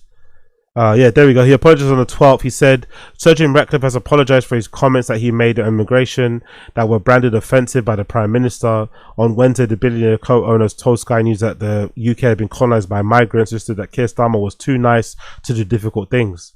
Other politicians, Starmer hit back to Ratcliffe, saying that his remarks were offensive and wrong, calling him to apologize and describing the UK as a proud, tolerant and diverse country. Other politicians, including Andy Burnham, Ed Davey, joined Starmer in condemning the remarks, while Nigel Farage and former PM Liz Truss released statements in support of Ratcliffe's comments. Football's organisation aimed at fighting the discrimination in sport, such as the Kick It Out campaign, condemned the comments as disgraceful. In a subsequent statement, Ratcliffe said sorry that his choice of language had offended some people. What a horrible, horrible apology. That's not an apology, by the way, right? That is definitely not an apology. That is definitely not an apology, right? Let me see it. Hold on. Look at this. Look at this. This is not an apology. Ratcliffe says as follows: I am sorry that my choice of language has offended some people in the UK and Europe and caused concern, but it's important to raise the issue and controlled and well-managed immigration that supports economic growth. My comments were made while answering questions about the UK policy of the European Industry Summit in Antwerp, where I was discussing the importance of economic growth, job skills and manufacturing in the UK. My intention was to stress that the government must manage migration alongside investments in skills, industry and jobs, so that the long-term prosperity is shared by everyone. It is critical that we maintain an open debate on challenges facing the UK. But that's not an open debate. If you're saying that the UK is being colonized, that's not really an open debate. That's almost like a shut and closed statement, isn't it? That's almost like an open and closed statement. You're not really making, that's not much of a debate there. You're saying what you're saying quite matter-of-factorily, that the UK has been taken over by immigration, which is funny considering that this guy doesn't even live in the UK. So Jim Ratcliffe doesn't even live in the UK. He lives in fucking Monaco. He lives in Monaco to avoid paying taxes here in the UK so he can keep most of his wealth. Cool, whatever. But to have such a strong opinion on the UK and immigration and stuff when you don't even contribute to the UK, you don't pay your, let's say, quote unquote, fair share of taxes, it's fucking crazy to me. It's legitimately crazy to me. And I guess it's just one of those things that people do on the right, or the, you know, the conservative people do, or Tories, however you want to call them, where you just get yourself whipped up into a frenzy about issues that don't bother you. Like, even if that was true, right? Even if the UK was colonized by immigrants, he doesn't really have to suffer the consequences of that type of, you know, place or decisions, you know? He doesn't have to interact with immigrants if he doesn't want to. Illegal immigrants, let's say, right? He lives a somewhat inoculated life where he gets to live in a bit of a bubble because he's a fucking billionaire, right? He's worked hard for it. I know he's done what he has to do, but for him to try to sound like or try to espouse the talking points or the stresses of the regular person on the street is crazy, because he's never been a regular person on the street. He probably doesn't know what the price of milk is, doesn't probably do his own grocery shopping, has probably never lived a somewhat quote unquote regular life.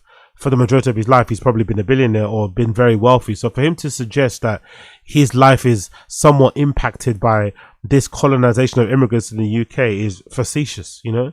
It's a complete fucking fallacy. It's a complete fucking lie. And it's just, you know, it's just his opportunity to be fucking racist and dispute these downright racist ideas to people, which is really disheartening because, as I said previously, he's one of the co-owners of Manchester United. So one of the co-owners of Manchester United has very bigoted, very racist views. Nice to know. I bet that must make the players feel happy.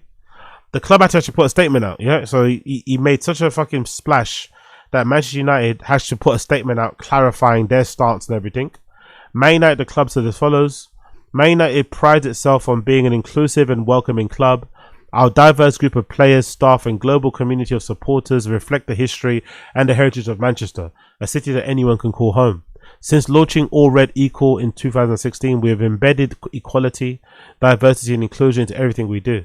We remain deeply committed to the principles and spirits of this campaign. They are reflected in the policies, but also in our culture, and are reinforced by holding onto the Premier League's advanced equality and diversity and inclusion standard.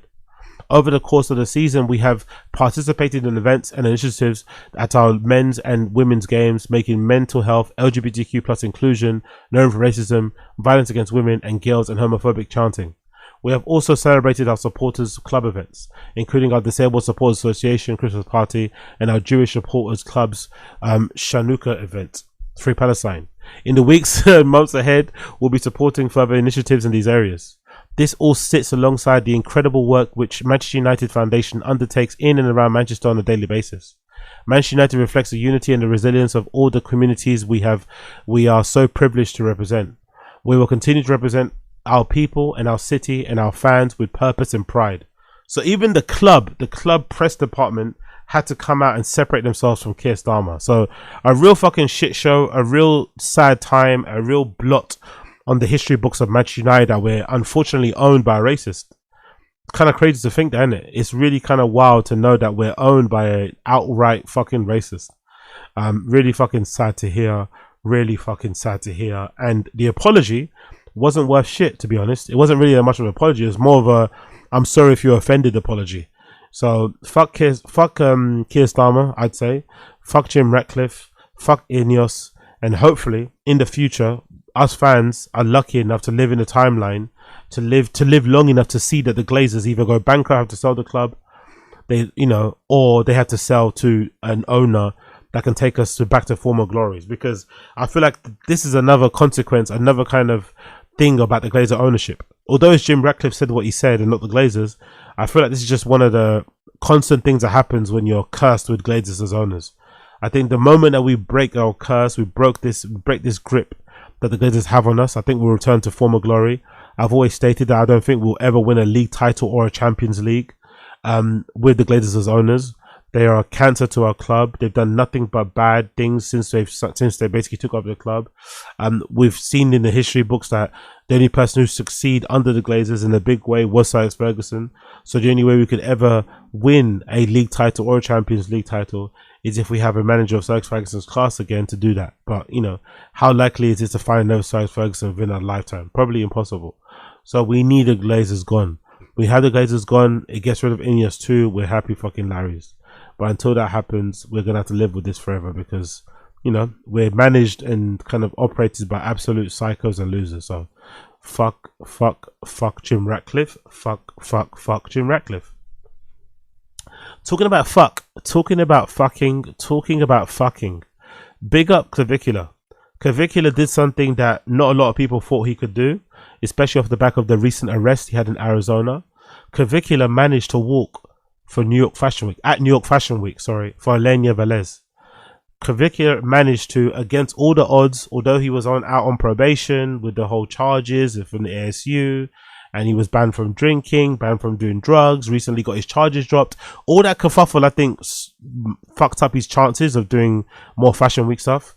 Because I think there was a suggestion that he might also go to Paris Fashion Week, but he did actually make his debut on the runway, which is fucking fantastic. If you've been following Clavicula's rise or just been following, like I have been a fan of Luxmaxxing for the most part. I've never really been a member on luxmaxxing.org, the main forum.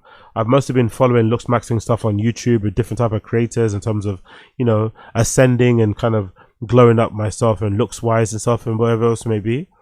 But I've known about Clavicular since obviously he's been up on social for the last few years, and it's pretty trippy to see him go from being an avid luxmax.org user to going on being really big on TikTok with these clips talking about ascending and what he does in terms of bone smashing and all that sort of stuff and all the meth use and stuff and the kick streaming. To see him go from that whole transition from first starting out all the way now to working in a catwalk at New York Fashion Week is fucking crazy. This is part of the stream where he does walk in the catwalk. It's fucking cool to see. Big up Clavicular. An amazing achievement. An amazing fucking achievement. All right, go ahead. Oh.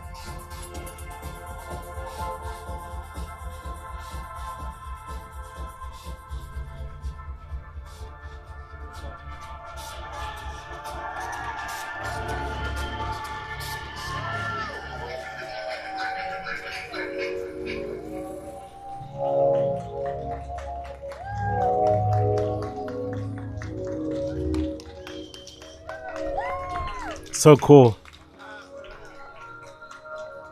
You know what makes it better? They made him walk last, so Clavicular closed the show. Usually the best spot to get if you're a model walking a catwalk show is to open the show and to walk the show, because they can, you know, they kind of set the tone for the show. So Clavicular got to close the show for Elena Valez, and if I'm not mistaken, Elena Valez doesn't usually do menswear anyway. I know her shows can be, you know, can cover both genders, but mostly she makes women's wear. But I do love this booking because if I'm not mistaken, Elena Valez is also somebody that goes out of her way to kind of book I guess unconventional models. She's had Red Scare girls be catwalk models for her. I think in particular Anna walked for Elena Valez one time, and I think she also had the DJ VTSS. She also walked for her one time too. She has I think Pariah Doll was on here as well.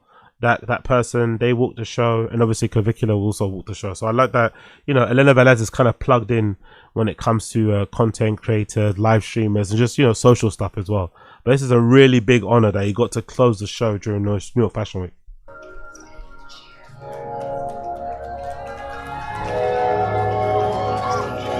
And I love this touch, by the way. I really like this touch. I like how everyone realized who it was when they were sitting in the crowd.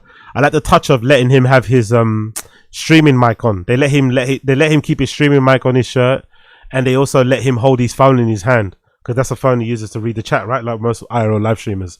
And they also let his video cameraman, the guy that kind of like, you know, videos him during streams, also do the video as he's walking around the catwalk. I think that's a really nice touch. Elena Valez did a really good job there letting him do that. That's fucking cool to see.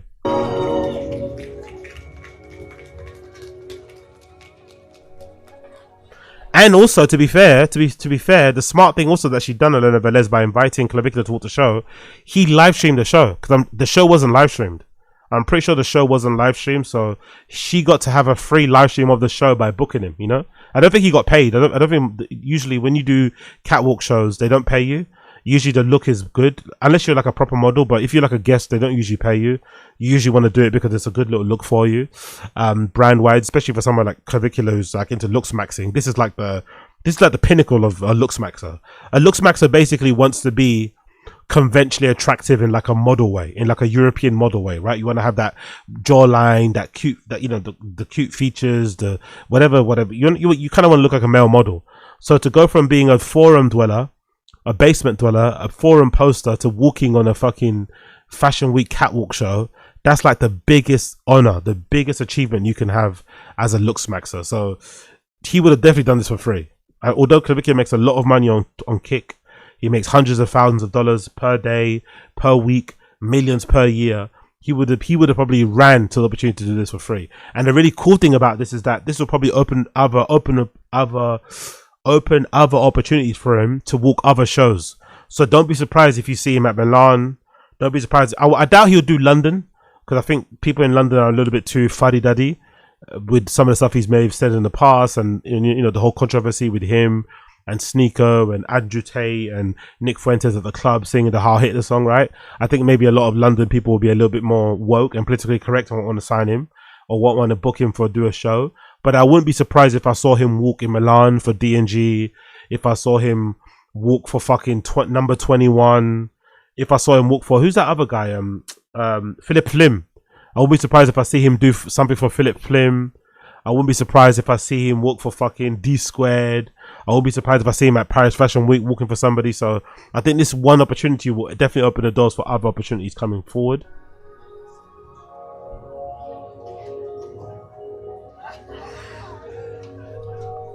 I like that the chat, I was watching it on stream and the chat was trolling him because the shirt was, the whole idea of the look of the show was about looks maxing and being wet and hydrated.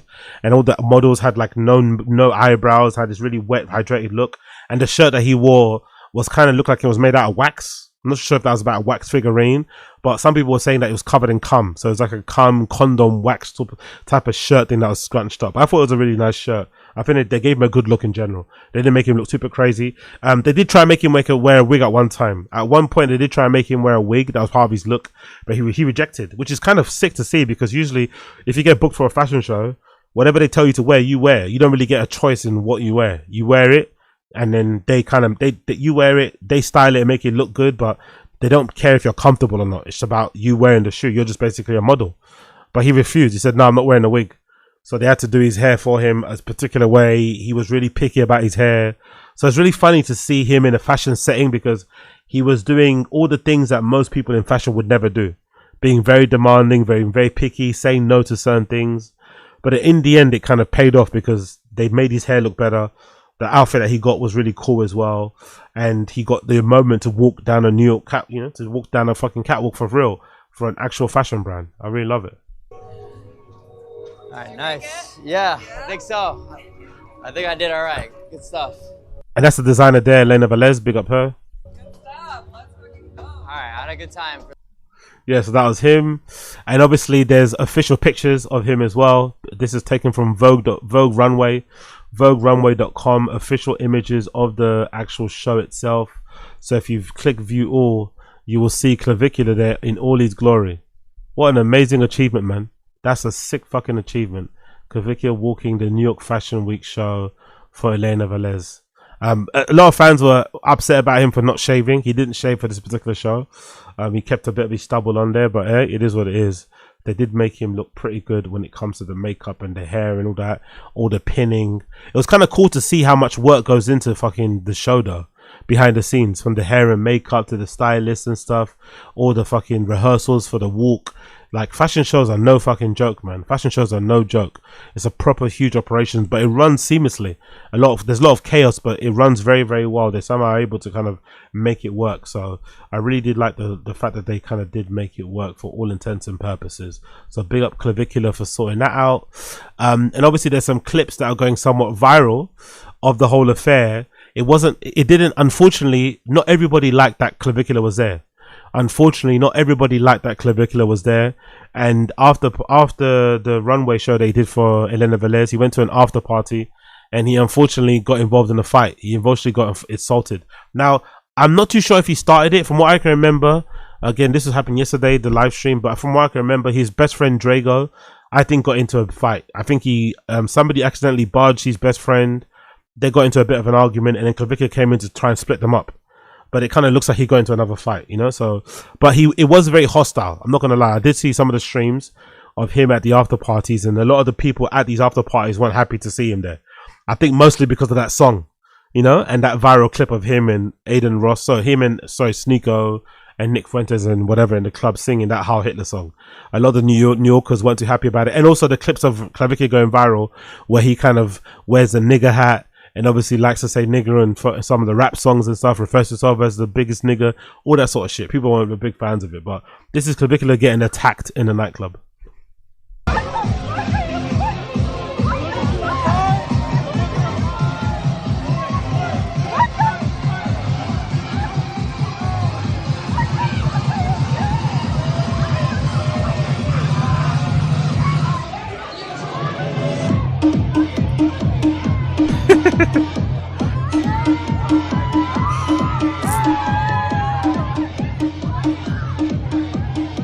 Yo, big up the DJ though. Big up the DJ doing a good job. Big up the person who recorded also doing a good job by switching the camera to him when the beat drops. The DJ did a great job by just keeping the music playing, and it completely diffused the situation. But from what I saw there, Clavicular didn't really look like he got attacked or anything. It seemed like he was splitting up the fight. It seemed like he had the guy in a bit of a headlock as well. So I think he was fairly fine. But the reaction to him wasn't good. The reaction to him online there was kind of hostile. I'm not going to lie. It was kind of hostile. From what I saw online, the reaction to Clavicular was kind of fucking hostile. There's one clip in particular I want to show you here where it gets really hostile. Yeah, I think this is the one. This is the one. This is the one where it got really, really, really hostile, where he walked past some guy who kind of acted like he was giving him props, but then told him to go fuck himself. I thought this was kind of funny. Yo, it's so cool you're gonna run. See, I think the guy says, hey man, it's so cool that you're gonna mog. It's so fucking cool. And then Clavicular goes to dap him up. And as the guy looks at him, as the Clavicular looks at him, the guy says to him, go kill yourself.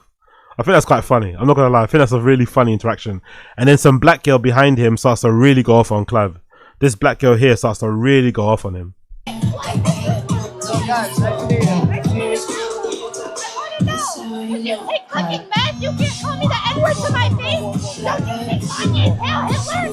Do it now. I'm just asking. Shut the fuck up, man. No, tell me to say it's a That's a good point that she's making though. I hear on social media using the N-word, calling people niggers and stuff. Call me the nigger now. Say the N-word to me now. And it's really, the irony is horrible because Clavicular is surrounded by two big black security guards. So it's kind of funny to see black people in public raging at him, telling him to go fuck himself, telling him to fuck off, right? Not liking him, and you know, whatever. And then also see him being protected by black people. It's kind of funny. I do like the contrast of it, but yeah, that black girl was giving in Clavicular the business. You're ugly. You take me. You're ugly. You take sometimes and you go on. You go on. Come on, shorty. Shut up, Jordan. How are you modeling? Are you getting ugly? What's up right here? Alright, so I'm up. Cortisol levels spiked for sure. His cortisol levels were definitely spiking. His cortisol levels were definitely spiking during that interaction. That woman was not giving him any sort of grace. She was not giving him any grace. Let me quickly check here what other clips I want to show you about that girl going crazy off at him. Is that the same one? I think that might be the same one there. Here's a clip of Drago being very proud of his friend. I thought this is a really nice moment. Drago being very proud of his friend and what he's achieved. That's gonna be fire. Yeah, it's gonna hit. It's gonna hit. Dude, he killed it. It's I'm hyped for him. You know, having known him since the .org days is actually like pretty trippy to have witnessed. Like, holy shit. Yeah, bro. Yeah, bro. Brock walked that shit non-shower max, bro. He did. That's real dedication, boys. Let you wearing dirty Air Forces and sweats. Throw your cameraman, guys. Free. You know what's really cool too? He went to celebrate at McDonald's. I like that he didn't really enjoy the after party, obviously after the scuffle and the abuse he was getting from people, and just generally the weird people in the after party were straight. There was this one older Jewish guy that was following him around that kind of gave him the creeps. He was trying to sell him some NFT or some nonsense, you know, just weird fashion people. Anyway, he didn't really like the vibe, so he ducked and went to McDonald's and just sat in a Sprinter eating a burger with his friends, and they had a good time. But what I really liked was that, you know, they just had that moment together. But what I really found funny, actually, throughout the whole stream was just how little he knew about fashion. And the fact that he was, like, completely dismissing pretty credible people. There was, like, a woman from another magazine, somebody from V magazine, somebody from Forbes. And Clavicular had no idea who these people were. And just like, nah, not interested. You know what I mean? And the look on their faces was fucking priceless to see. Because usually in those situations, in those scenarios, those fashion people are like, you know, people are licking their asses. They're begging for those opportunities. They're going to faint if somebody offered them a chance to take a picture for them for fucking, you know, Numero magazine or something. But Clavicular has no knowledge about fashion magazines. He doesn't know nothing about these things. So when these people are coming up to him asking him for pictures and stuff or for a quick interview and he says no, it's just interesting to see their look on their faces because they don't usually get rejected, I'm assuming, you know? Usually if you work for a big fashion company, you don't usually get rejected by anyone really when it comes to doing a feature or whatever, an article. So that was pretty cool to see. I really did enjoy that part of the stream. And then the other thing I wanted to talk about here regarding the stream, oh yeah, then there's this clip here as well that went kind of viral where Clavicular has an interview on stream with the Forbes magazine people that doesn't go too well. On that timepiece, I'm just fucking around, obviously.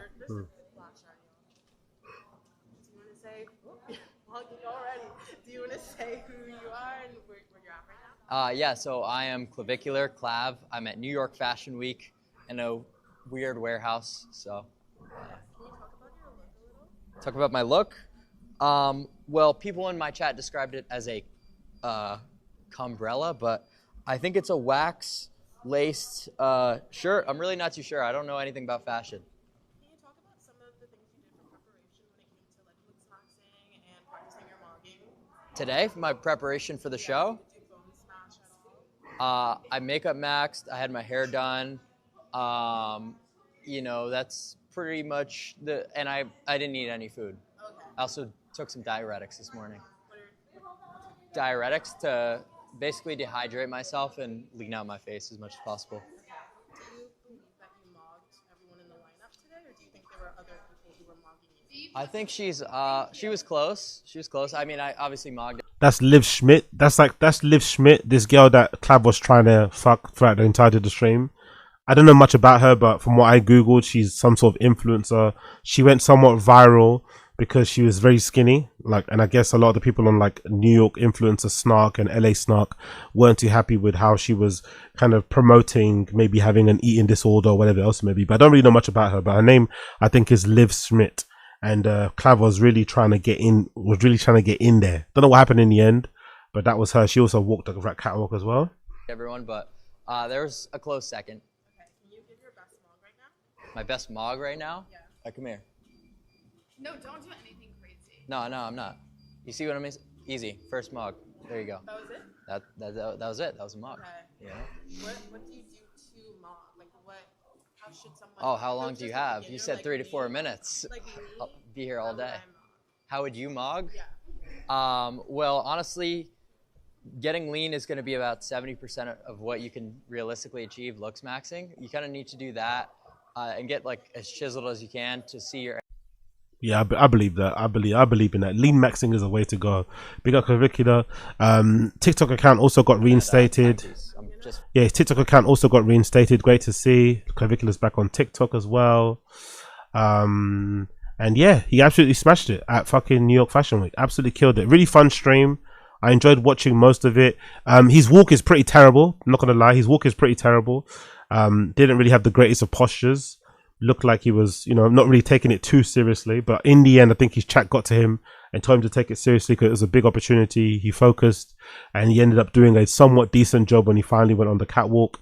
I thought this moment was actually interesting when he went and got his hair done. He didn't like the first result. It was really moaning about it and kind of threw his toys out the pram. And he got the hairdresser to redo it for him, which I think was a really funny boss move. You don't usually see that in fashion shows. Usually whatever they give you, you kind of take and you have to kind of be okay with it. But I think because he's a star and they kind of booked him as a guest and as a celebrity guest to kind of close the show, he gets a bit more leeway. You know, he was allowed to say no to the wig. He was allowed to basically tell them to redo his hair, and in the end, ended up looking really cool. But the one thing that kind of concerned me a little bit, I'm not going to lie, as a man, the one thing that kind of concerned me as a man was when Clavicular went downstairs and ended up talking to this girl. I think she's a Russian girl. They were calling her Alt Stacy in the stream chat. They were calling her Alt Stacy or Alt Void.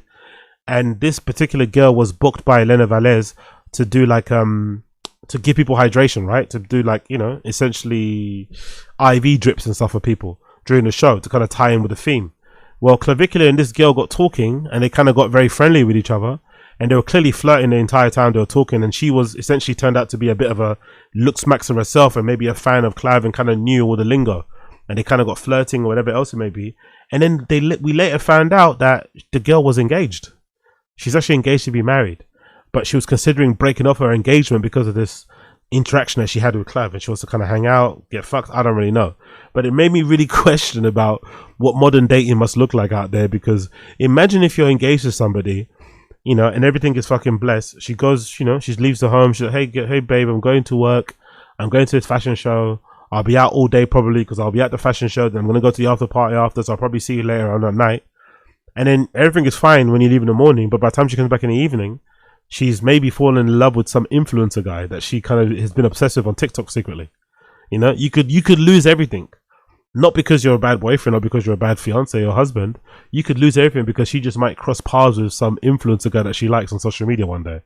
Honestly, it's fucking scary, man. Clav literally jacked this guy's fiance. Not even trying. Let me play the clip. Sorry. Oh, and stuff like that. You know? Well, surely you can find a diamond in the rough, you know? Maybe, but isn't that true? Like the whole model industry is not really like anyone that's good looking anymore. I was seeing upstairs. It was what you think is good looking. It was like a fucking like Mog simulator. I don't know what else. Yeah. Well, usually it's like by like girls that have like clout or some sort of diversity, yes. And then there's like the agency girls, which usually are good looking. Yeah, that's what I was gonna say. But then beauty standards are shifting, as I'm sure you know. So girls that look fucking weird are prized. Right. Yeah. No, I mean it's definitely not anything that the Looksmax community would advocate for. No, really like short mid faces is really, you know. Like alien. Now I don't know about you, but if your fiance was sitting on a stream that close to another man, looking at them in that way, you'd be a little bit concerned. You know, if you saw that on your stream, you'd be a little bit concerned. You'd have a right to be a little bit pissed off, you know, because they are flirting aggressively. And looking bitches with super wide eyes and shit is a lot of what you see, but you got some looks. You can do it. Thank you. What would you rate me? Oh my god. Do it. The classic question. No, I'm not gonna do any ratings. I just said you can model. Relax. I just don't like doing the whole rating segment. I like your anatomical breakdowns. Yeah, I kind of stopped doing those just because it's like. People got really mad at you after that one time. It wasn't necessarily that. It just takes too much time, you know, because every single person would stop me on the street expecting these like breakdowns. No, I understand. I mean, I kind of do that for work. People come in for a consultation. It's just exactly kind of what you do. Right. Except it's like, but you're not doing well. Come on, Bonnie Blue. Bunny Blue, yes. So you can have like people line up in a row and you just like rapidly rate them and like next. Oh. Yeah, okay. Like you analyze 1,000 people in a day. You brutally whatever. That's not a bad idea. Add that to the notion for sure. And then if they can benefit from Botox or fillers, you send them my way. Okay. And then it's just a self-fulfilling moneymaker machine, you know? That's the one thing that I was always worried to do myself, Botox, because like paralyzing my face would be brutal. I've done it before, but it's sketch. What happened? I didn't fuck it up. You didn't fuck it up. Where did you inject? My forehead. Frontalis. Did you do your corrugators as well? No. Just 3 injections. Well, I'm happy to do your Botox anytime. Okay. I'll give you the fox eye lift. Sure. Sounds good. Yeah, honestly, we should go by her spot. Yeah, we'll come by. We'll do Botox for the whole crew. We have a segment. We were gonna do a hood segment after that, so it's like a funny like Botox, yeah, hoods. Wait, what, like Botox and Flatbush? What do you mean? No, like we're gonna Botox and then go to Queens, like in the hood. Oh, go to Queens. Right after the Botox. Yeah, right after the Botox. In Jamaica, Queens? Yes. What are you going to do there? I don't know, but that's his hood, so he wants to take us. No, he. Bye. No, he's not from Jamaica, Queens. So yeah, good interaction from them. Good interaction from them. There's actually if I'm not mistaken, article about Clav on X that just came out, courtesy of what's his fucking name? Courtesy of the journalist called Joe Bernstein, who followed Clav around for a day. I actually want to check this out. Let's actually read this. This actually might be a really good article to kind of expound on slightly in terms of everything that occurred with Clavicular. So this is courtesy of Joe Bernstein. Big up Joe Bernstein, a writer for the New York Times. Handsome at any cost. Braden Peters, also known as Clavicular, has emerged as a beacon of the group of narcissistic, status-obsessed young men. He wants to take this fixation with looks maxing mainstream. So big up Clavicular. Amazing feature, man. New York Times feature. Look at that. New York Times feature. Love to see this. Clavicular is 6'2", weighs 180 pounds, and has a 31 inch waist. Jesus, that must be nice, isn't it? I can't remember the last time the lowest I've ever been was like 32. Now I'm probably what, like a 38, I think? 38, 40 maybe, waist? 31 inch waist, mate. Jesus, I need to get my lean maxing era, but yeah, that's fucking amazing. That must feel good. His his bichromial width, basically the span of his clavicle from which the 20-year-old streamer gets his name, is 19.5 inches. He has a mid-face ratio, which is derived by dividing his distance from the pupil of his mouth to the distance of the pupils of 1.07. His chin, his philtrum ratio is 2.6. According to Clavicular, these calculations make him handsome, just not as handsome as the actor Matt Bomer. Clavicular is a looks maxer, the first star from an online community that holds male attractiveness as the key to worldly achievement. He considers Mr. Bomer to possess the most harmonious man's face in existence, beyond even his own. That's where the bimaxillary osteotomy, also known as double jaw surgery, comes in. The streamer wants one. So who's Matt Bomer? I don't know. I'm not familiar with my white actors. Matt Bomer is Clavicular's idol. Who's that? Oh, really? Okay, yeah, this guy's really good looking. I'm not surprised. This guy's really good looking. This is the guy from Fellow Travelers, Magic Mike. What was his in? White Collar. I did watch that back in the day. He's also been in The Time, American Horror Story. Yeah, this guy. Okay, I understand. So this is the guy that Clavicular's trying to aim to get to look like. Fair enough. Big up Matt Bomer. It continues here. Because like all looks maxers, he believes any step towards increasing his beauty to be virtuous, but his certain kind of beauty. The looks maxing community prefers people who look like Mr. Bomer. Latent jawed, symmetrical, white. A black man who attempted to make looks maxing content was racially harassed, Wired reported last year. To be fair, there is quite a big looks maxing community of black people on YouTube. I follow quite a few of them. In terms of skincare, what sort of haircuts to get, what type of workouts, and whatever else it may be. It's quite a big community, to be fair. Looks maxing is not a racial thing, to be fair. Don't get me wrong, maybe some of the forums are maybe a lot more white people on there and stuff, but I don't think it's a racist thing. Everyone does looks maxing to lack of a certain extent. If anything, looks maxing is just an excuse for like fuck boys to get into like health and fitness and shit. You know what I mean? It's not really that deep. And I'm sure most of you guys knows that fuckboys exist in all shapes and sizes, all colors and creeds. So I don't think that's the case. Let's continue. Clavicular dismisses concerns that the subculture is racist and dumb. Since the age of 14, Clavicular, whose real name is Braden Peters, has injected and ingested dozens of controlled substances to ascend. Looks maxing lingo to becoming more handsome. He has a single goal in mind, and his philosophy requires him to get there as fast as possible. If most people regard self-improvement as pleasant hike to a more attractive destination, Clavicular's version of it resembles a grim speed test of a salt flat. Clavicular's extreme methods, bizarre argot, and nihilistic worldview in which the universe is a Darwinian nightclub full of aggressive men jockeying for status have in recent months made him a social media sensation. Uncanny clips of him mogging other men, that is, standing next to them and making them look common by comparison, and mercilessly appraising women's looks have gone viral. On TikTok and Instagram, videos of Clavicular have become ubiquitous on X, and his head of products recently threatened, jokingly, that he would shut down the site if he saw one more. By any definition of internet celebrity in 2026, he has ascended, and yet padded around his Airbnb on a recent morning in Tempe, Arizona, where he had been streaming in vicinity of Arizona State University, renowned for the set of litigious seeds. Clavicular seemed to be a bit worse for wear. He had slept only 3 hours the previous night. He said, "I was Slaymaxxing," which he said was having sexual intercourse. It's hilarious. Clavicular was preparing to stream, which he does most days, for upwards of 8 hours. He is especially known to IRL stream, going out in public and interacting with strangers in an attempt to create viral moments that can be clipped and distributed over social media. He makes more than $100,000 a month from KITH, his preferred streaming service, which is amazing. One thing that I think is funny about Luxmaxers, and from what I've seen from watching the streams, they don't really like, there's not a lot of game. That's the only problem I have with it. There's not a lot of game. So I feel like it's quite similar to when I was coming up. The big thing that all people were into was like the pickup artist method, right? The PUA community. The PUA community had a similar sort of vibe in terms of going out to clubs, fucking as many girls as possible, trying to look your best, or basically improving your look so you can be as attractive as possible to women. Whether it was wearing really weird hats or bracelets or having big beards, you know, all that sort of shit. I don't think a lot of it concerned about health and fitness. It was just more so about looking quirky and standing out with that sort of thing. But it was mostly about fucking girls. But most of it had to do with the seduction, right?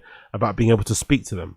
The only problem I have with Luxmaxxing community of people, which I kind of respect in a weird way, they don't really care about bars. They don't really care about speaking to girls. They just care about looking a certain way and just standing there. Because Clav doesn't have much game, you know. I love Clav, but he doesn't really. His game is basically just smiling. That's his game, smiling and saying, "So what are you up to later on?" You know what I mean? There's not really much game that goes into it. But to be fair to him, it does work. 9 out of 10 times or 8 out of 10 times of the streams that I've watched, his approach to talking to women does actually work. They do usually come back to the fucking Airbnb. They do usually jump. They do usually jump onto the Sprinter. They usually come back to the Airbnb. They're usually there late at night when he's streaming, gambling on stream to make extra money, and they're just sitting there bored on their phone. And it usually does end up fucking them anyway. So I guess it works. But that's the only side of the Luxmaxxing thing that's a bit weird and strange. Like, there's not really a lot of like conversational topics around like how to talk to women, how to like be in a relationship, how to do this, how to do that. It's just about looking as good as you can, looking the best you can look, through diet and exercise, through steroids, through cosmetic surgery, just doing as much as you can to make yourself look as high level as you can, or as attractive as you can, so that you can fuck as many 10s as you can, you know. And that's it. As long as you fuck the 10, that's all you have to do. Nothing about seduction, nothing about, you know, what's the final destination? That is it getting kids? Is it having a family? Is it being married? Is it about having a home? I mean, there's the final, I think the final frontier is just, let's try and slay as many as bitches as we can, which has been funny to witness on the streams, looking from the outside in. That's his security guard, who does a good job as well. Clavicular is security guard, cameraman, and Airbnb in Tempe, Arizona. After the breakfast of chicken fingers, Clavicular decided on his recent on the first activity of the day, a date. There's one-on-ones with female admirers that had become popular recurring feature among his young male audience for reasons Clavicular articulated with typical savage candor. People watch them because they can't get girls, he said. That's a good point. There probably is a huge community of people that watch these live streams because they can't get girls themselves. I just watch them. I like watching them because they're really entertaining, to be fair, because it starts off usually, you know, with him being at home, then in the club, then usually the post club or the post nut clarity sets in once you reach home. So it's quite funny to see the ebbs and flows and all the fucking freaks they interact with. But yeah, that is a good point. Maybe a lot of people do just watch these clips because, you know, they can't get anyone themselves. Everyone in the Airbnb, Clavicular, security guard, a cameraman, and a tan Spanish looking Luxmaxxing friend called Oritz Ugleria, I think that's Drago. Is that his name? Is that his actual real name? Okay, cool. I don't know how you pronounce that. Climbed aboard a Sprinter van. By the way, I feel like he's made Sprinter vans trendy too, by the way. I feel like he's made Sprinter vans and that whole streaming setup very trendy now. Going from place to place in those Sprinter vans with no windows and shit. I think that's been a thing that everyone's kind of like to have seen. From what I see, from what I can understand, those Sprinter vans are basically converted minivans. They basically the minivans that you sort of with the slide door on the side, they convert them into you know, coaches with like nice comfortable chairs in them. They look like they're a lot of money. They look like I don't think they're cheap, if I'm not mistaken. Let's see how much they cost. Sprinter vans. Buy. How much do they cost? Because the ones that he has, they look like they're really expensive with seats. Let's see. Sprinter vans with seats. How much do these cost? Maybe 100 grand. If I'm gonna go top of my head, how much would I think that would cost? Yeah, it looks like that. That's what it looks like. It looks something like that. So that's a Sprinter van that Clavicular has kind of, I think, popularized in recent years. Leather seats and a 4K TV in a posh new Merc Sprinter party bus. Vehicle importer and luxury car Clive Sutton has launched a new premium conversion to the Benz Sprinter. Called the VIP class Sprinter, the seating of 9 people with a leather clad seating and 2 40-inch 4K TVs, even 2 fridges. Wow, look at the prices of them. 185. So they basically cost 200 grand. They basically cost 200 grand. Jesus Christ, they are not cheap, innit? 200 grand. Fucking hell. What's his name? Clive Sutton. Clive Sutton cars. I want to see some more of these actually. Can I see some more of these cars? There we go. There's Clive Sutton. I want to see these Sprinters. Jesus Christ. What's the inventory? Mercedes Benz. It's a Sprinter van, right? Let's see if they've got one available. Yeah, they've got a few. There we go. They've got one available here for 225,000. So if I want to ascend and get to a level of some of these IRL streamers and have some of these Sprinter vans to kind of, chauffeur me from club to club, I have to spend 225,000. Can't wait to get to that level. I can't wait to get to that fucking level. Look at these. These are pretty cool, innit? They usually got these these blinds on the windows, so people won't see you're in there, and you can be private and stuff. Play the music. Usually got Bluetooth speakers you kind of connect to with your phone. Nice, really comfy chairs to sit in and shit. Seats 9 people. Really cool, man. Really fucking cool. So yeah, they're basically converted vans. Converted vans made into Sprinter vans for celebrities or things and shit, or like nowadays live streamers. And I guess you have a driver driving you around the whole time. And I guess it helps too, because if you're going to clubs and you're getting drunk and high, you can basically afford to get drunk and high without having to drive yourself back and get in trouble that way. You know what I mean? That's a pretty cool thing. But 225,000 is not cheap. Anyway, going back to the article. Everyone, Mr. Kirk was a long-time fan who identified as Luxmaxer herself. As the van sped along the highway, Miss Kirk held her phone to her face, watching the stream even as it started. I knew you when you only had 15,000 followers, Miss Kirk said to Clavicular. Her presence seemed to produce conflicting feelings in the famous streamer. On one hand, Miss Kirk was an attractive woman who demonstrated a keen interest in him. On the other hand, her use of Luxmaxxing vernacular struck him as unnatural. His was a subculture for abject men hoping to change their lives, not for women who produce many of the feelings of inadequacy behind the Luxmaxxing in the first place. It's a male space, Clavicular said, having to earlier pronounce Miss Kirk, my culture is not your costume. I love that.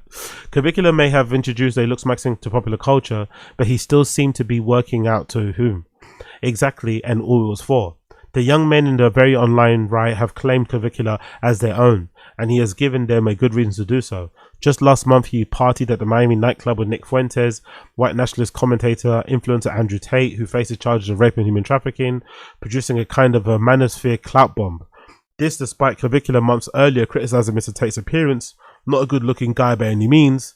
In the videos that spread widely online, the three were seen chanting along to the Ye track Heil Hitler. Then there was his chronic use of the racial slur. He had been called out for it on the street during an IRL stream. During one such encounter this year, Clavicular said it's not a racist thing, it's just a fun word to say. Yeah, I think he'll have to get to a point where he chills out with the nigger thing. I think the use of nigger is gonna have to chill at some point. At some point, he's gonna have to chill. I think the hat is kind of funny. I like that he wears a hat. I think the hat that he wears is hilarious. But I think going around saying nigger, especially in a place like America, you're gonna get into a situation where eventually someone's gonna punch you in the face, and you're not gonna have your security around to help you. You know, he's gonna have to chill out with that whole nigger thing sooner rather than later. But hey, let's continue. This month, the X account for the Office of Under Secretary of War of Research and Engineering posted an image of a grinning soldier with a caption, "Low cortisol, locked in,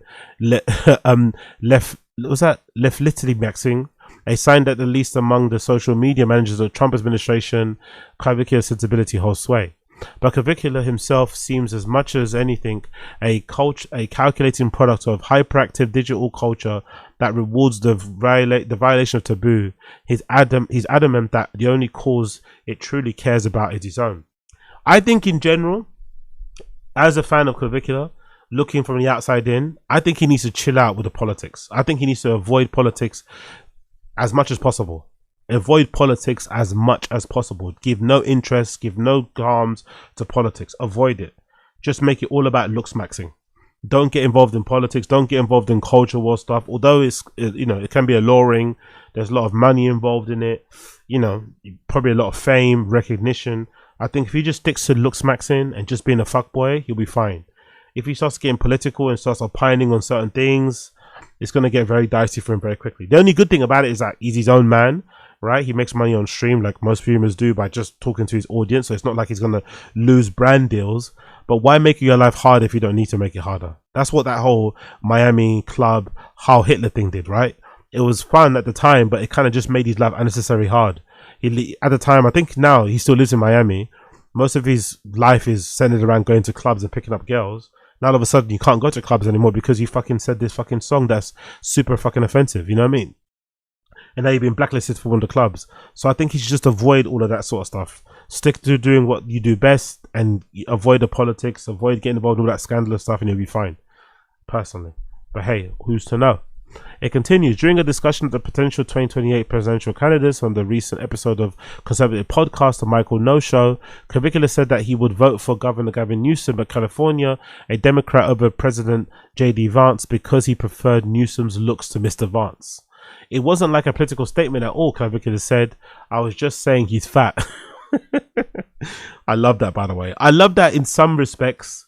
Most likely, knowing how men are, Clavicular is probably going to play a role in fat shaming JD Vance, and it wouldn't surprise me if in recent months or in the months to come, if we see JD Vance in the best shape he's ever been in. If there does come a point where JD Vance does kind of declare himself as the next candidate or the next kind of representative, you know, presidential candidate for the Republican Party, it wouldn't surprise me when he does it, he's in the best shape of his life. Because men do respond well sometimes to a bit of fat shaming. But I do love how like Clavicular's politics isn't really based on policy, you know? It's just based on looks. He thinks if they go head to head, Gavin Newsom will win against JD Vance because he's more good looking, which makes sense, you know, because JD Vance does look a bit, you know, he's a little bit puffy in the face. He has that whole eyeliner thing going on. You know, people sometimes think he has a very punchable face. So I do understand where he's basically going with that whole suggestion. But I do think that's funny that his idea of politics is like, who's the most attractive person? Cool, you win. It continues. Of late, Clavicular has begun to refer to all politics as gesture, an insult in the looks-maxing community that refers to a foolish waste of time. In a show of diplomacy, he said that he met with several prominent Jewish club owners in Miami over the Heil Hitler incident. No more politics, just mogging, he wrote on Instagram. Great to hear, by the way. No more politics, just mogging.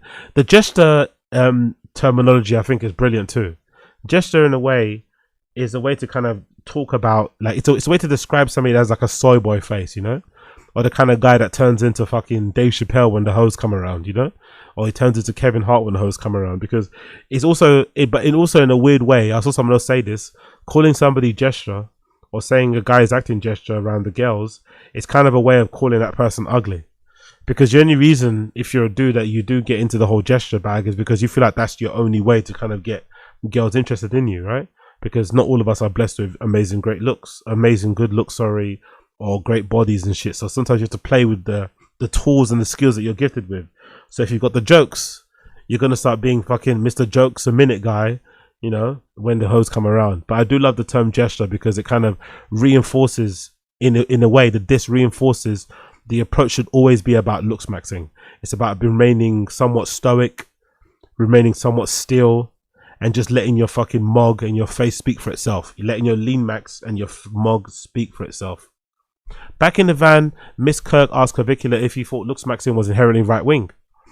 No, he said. At the end of the day, I have such an influence over the movement that I could bring it into any direction I want. Yeah, superpower that is. Eventually, the van pulled up to an aquarium. Clavicula's dates often take place in incongruously wholesome places. Disney World, the zoo, outside the entrance, smiling families played in the sun.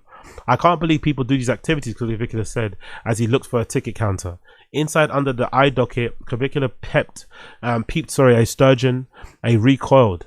It's like when you drop your phone in the toilet, he said. He and Miss Kirk wandered into a section called Bizarre and Beautiful. They pressed their noses up against a tank of luminescent jellyfish, but they didn't touch it. Though Clavicula's aesthetic ideal is hypermasculine, he believes he's currently infertile because of testosterone replacement therapy, which can affect fertility. Earlier that day, Clavicula confessed that knowing that he could have sex with a woman was in some ways better than the deed itself, which is going to gain me nothing. Yeah, to be fair, the overuse of test in fucking looksmaxxing community is a bit concerning. Clavicula's like, what, 20 years old, going into 21? Or no, he just turned 20, I think, recently.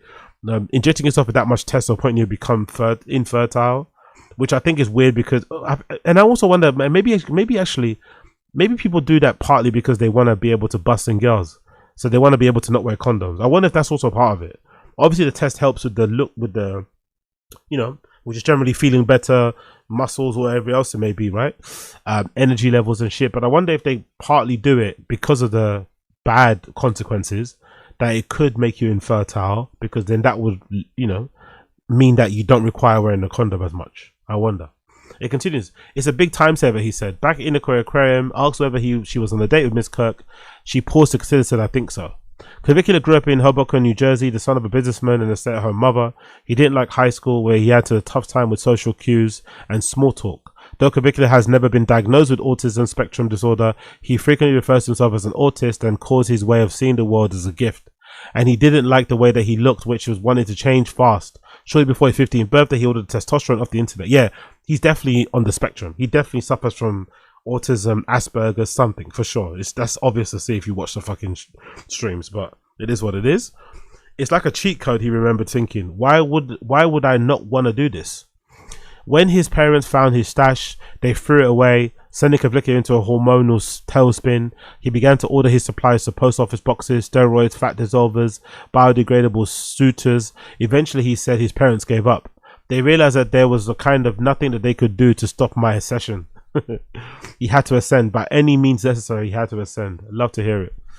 But again, he has a very American level of beauty in it about him, innit? Or looks. That's the thing, because oddly enough, maybe I think somebody made this point. To an American, to a regular American guy, he might look really good looking, but I think, unfortunately for him, the kind of image that he wants to ascend to, that kind of European model look, there's guys walking around in Europe that look like 10 times better than him. Do you know what I mean? That's a funny thing about looksmaxxing. In America, amongst regular dudes, he stands out. But then when he's in a room with, like, because I'm curious to see what he's gonna look like when he does a show, which I think will happen soon. Because I think I think it's Milan Fashion Week next, isn't it? I think, yeah. I think it's, no, maybe it's London. Anyway, I don't know which one it is. Whatever comes after fucking New York, if he gets booked for another show, I'm really curious to see what he looks like when he stands to like traditional male models from Europe, you know, from those European brands, those big high ones. I wonder what he'll look like and how he'll mug, you know, vis-a-vis those kind of guys, because I think he'll be very surprised to see that he doesn't look as good compared to those guys. And also I think it doesn't help that he, you know, he gets on the drugs more, he drinks way more than those guys who probably, you know, I would assume have more of an aggressive eating disorder than he does. But anyway, let's continue. He became a frequent poster on the forum looksmaxxing.org. Yep, I'm on there too. I've been on there for a while, where he mastered the sensibilities, a mix of 4chan slang, grievances about the unfair biological advantages held by tall, muscular men, a touch of vulnerability, as teen boys asked about posters, and to rate their attractiveness as harshly as possible. In long posts filled with scientific terminology, Clavicula discussed his journey. He spent hours adjusting his image in Photoshop to see what he might look like after surgeries, to push forward his upper jaw, to lengthen his legs. Sometimes he took meth to suppress his appetite. Yeah, the meth arc was brilliant though. That was maybe the funnest.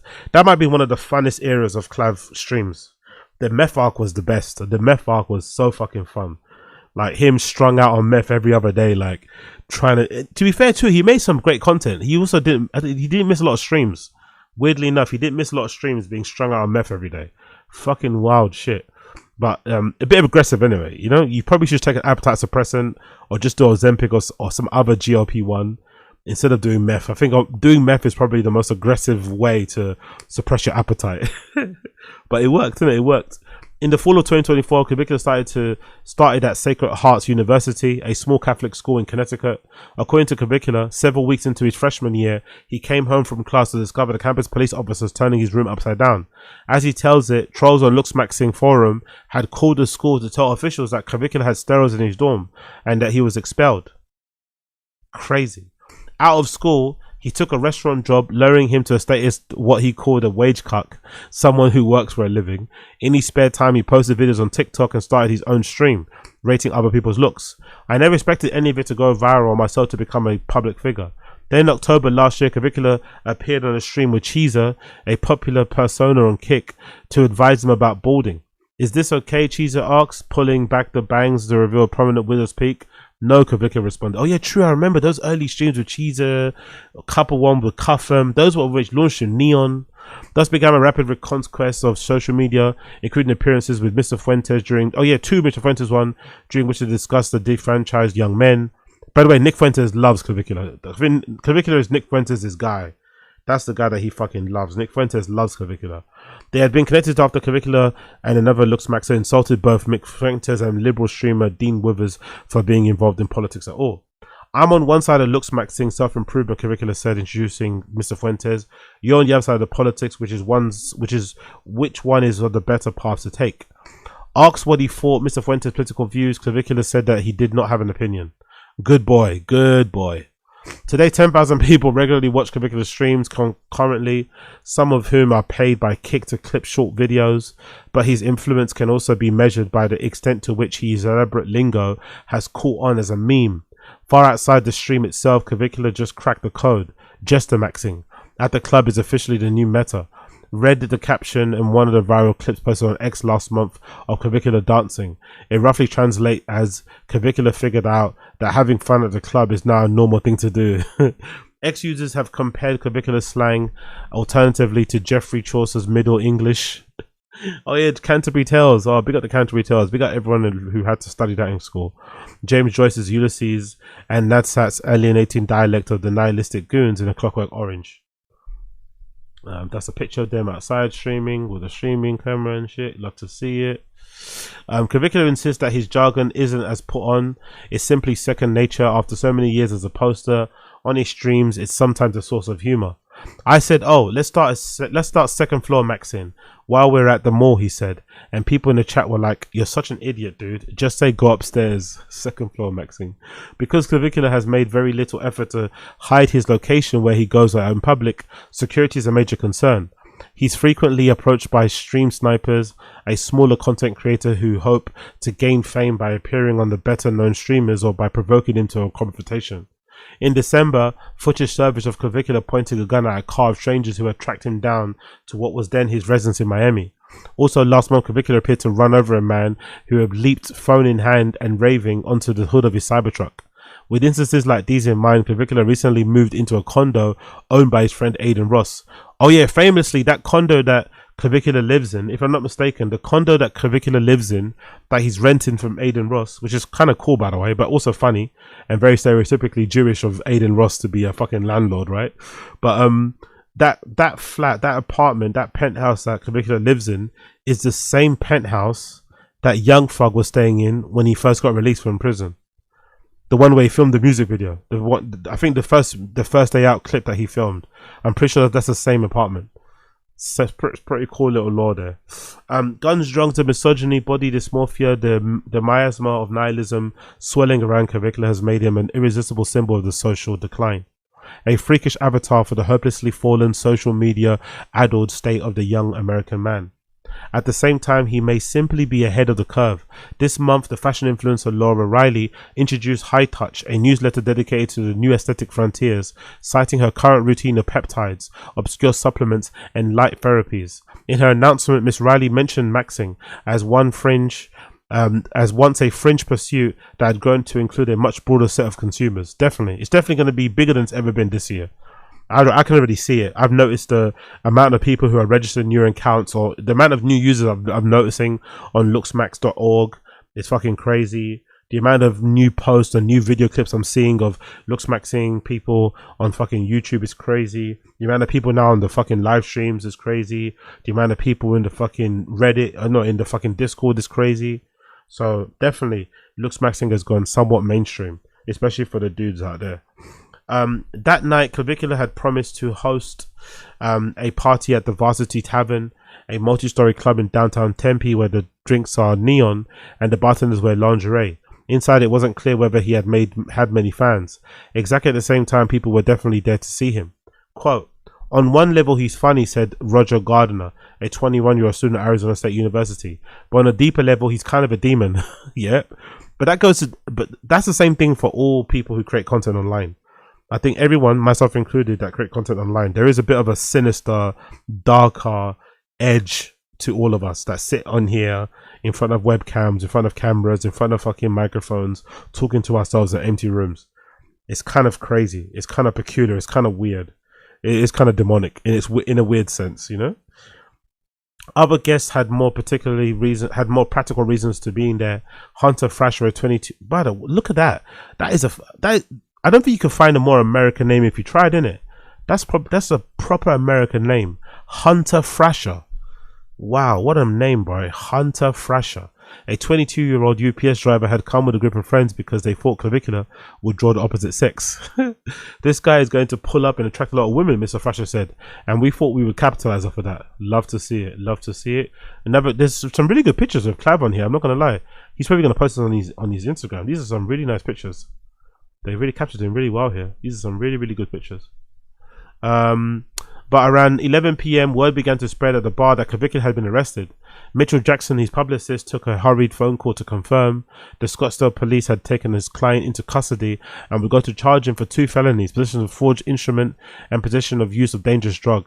A judge forbade him to leave the state. Yo, big up Mitchell, by the way. He did a great job during the Fashion Week too. Mitchell Jackson, I'm not sure if they brought him on recently, but that Mitchell guy did a really good job during the Fashion Week of filtering out some of the nonsense platforms and publications that are trying to interview him, and generally just, you know, keeping abreast on what was happening and the plans and shit. So big up Mitchell, his PR. Mr. Jackson sensed the opportunity. "I want this to be an iconic mugshot that can be sold on t-shirts, Mr. in malls," he said. The streamer had been arrested for being inside a Scottsdale bar underage with a fake ID. When the police searched him, the officers found 2 pills, an Adderall pill and an oral steroid. The police mentioned that the manager of the bar had told the police that he had received special dispensation to have Clavicular there as a 20-year-old. Yeah, that was a bit lame. I watched the stream myself, but also on that particular stream, Clav was wilding. There was a couple of girls that were on stream that were waving around baggies of coke to the stream camera. He was on camera buying pills or getting that Adderall pill from another student on camera. He didn't even have the camera pointing to the ground. He was being a little bit too crazy on that particular stream, to be honest. That ASU tour. And also, if I'm not mistaken too, I think they've got, although you're not allowed to drink or be in a club when you're 21 in America, I think you get a special dispensation if you're there as a promoter, if you're there as a sort of like guest, like, you know, if you're booked to do a walkthrough in a club, which is weird, isn't it? So you can be booked to do a walkthrough in a club in America if you're under 21, but you're not allowed to drink in there if you're under 21. So if you do get caught in there, you know, you could be in big trouble. But it's not enough to really stick with a felony. I think they made a big song and dance about it because he was also attracting a lot of attention. They wanted to send him a message, teach him a lesson, and, you know, I think it worked. The next day, the Maricopa County Attorney's Office declined to prosecute based on what they called non-reasonable likelihood of conviction, which was fortunate because he had plans. On Thursday night, he walked the New York Fashion Week show at Elena Valez, a designer known for a YouTube controversial internet micro celebrities as models. He held his phone on the runway. Clavicular characteristically attributed his good luck with the criminal justice system to his looks. You got a mug, he posted on X above the screenshot of his news headline. "Men's facial features may sway criminal sentences," it read. That's true though. There is something about that, and I'm tending. The more I'm getting exposed to Looksmaxxing stuff, the more I'm starting to agree that there is a lot of truth in the idea behind the more attractive you are, the better you get treated in life. You know, it is actually unfortunately true. I think very, very fat people, very obese people will let you know that. Even if you don't believe that if you're more attractive, you get treated better in the world. I think if you speak to somebody that's obese, they'll tell you the opposite. They'll tell you that they feel like they get treated like second-class citizens because they happen to be fat. You know? So I think the opposite can also be true. So yeah, big up Clav, big up Clavicular. Love to see it. Article in the New York Times, courtesy of the writer Joseph Bernstein. Really good article, by the way. Also glad to hear it's not a hit piece. It could have been a hit piece, kind of, you know, getting into him, but I like that it's just a good little feature talking about Luxmaxxing and his journey to ascend. You love to see it. You love to fucking see it. And also to continue on with that, slightly, and to give a little bit of cause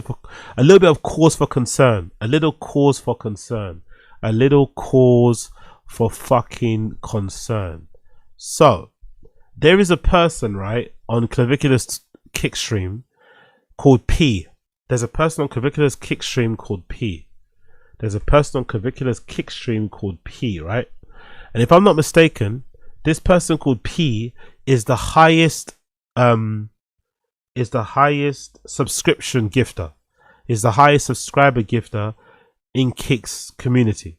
If you go on this little bit section here, courtesy of KITH, that gives you a leaderboard, right? The leaderboard, if you go on this leaderboard and I zoom in, you will notice that weekly top gifters, right? After 2 days of counting, the weekly top gifters are P. P over the last 2 weeks, over the last week, has gifted over 300 subs. P over the last month has gifted 500 subs. And over the lifetime of fucking Clavicular's Kick channel, which I think started in 2024, I think, right? Over the last 2.5 years or something, this person P has gifted over 12,110,000 gifted subscriptions, on Kick. He's gifted over 12,110 subscriptions on Kick. Now, for using simple maths, right? $4.99 times 12,110. Over the lifetime of him being a fan, he has maybe gifted close to or over £60,000. Maybe, let's say, converted to dollars, it might be like $80 to $100, $80 to $100,000. This guy has contributed. Now, the concerning thing about this is that the guy's name is P.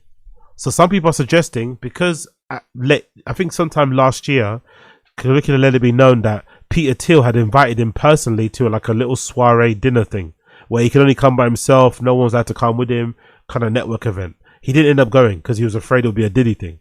But some people are suggesting that this P person could be Peter Thiel.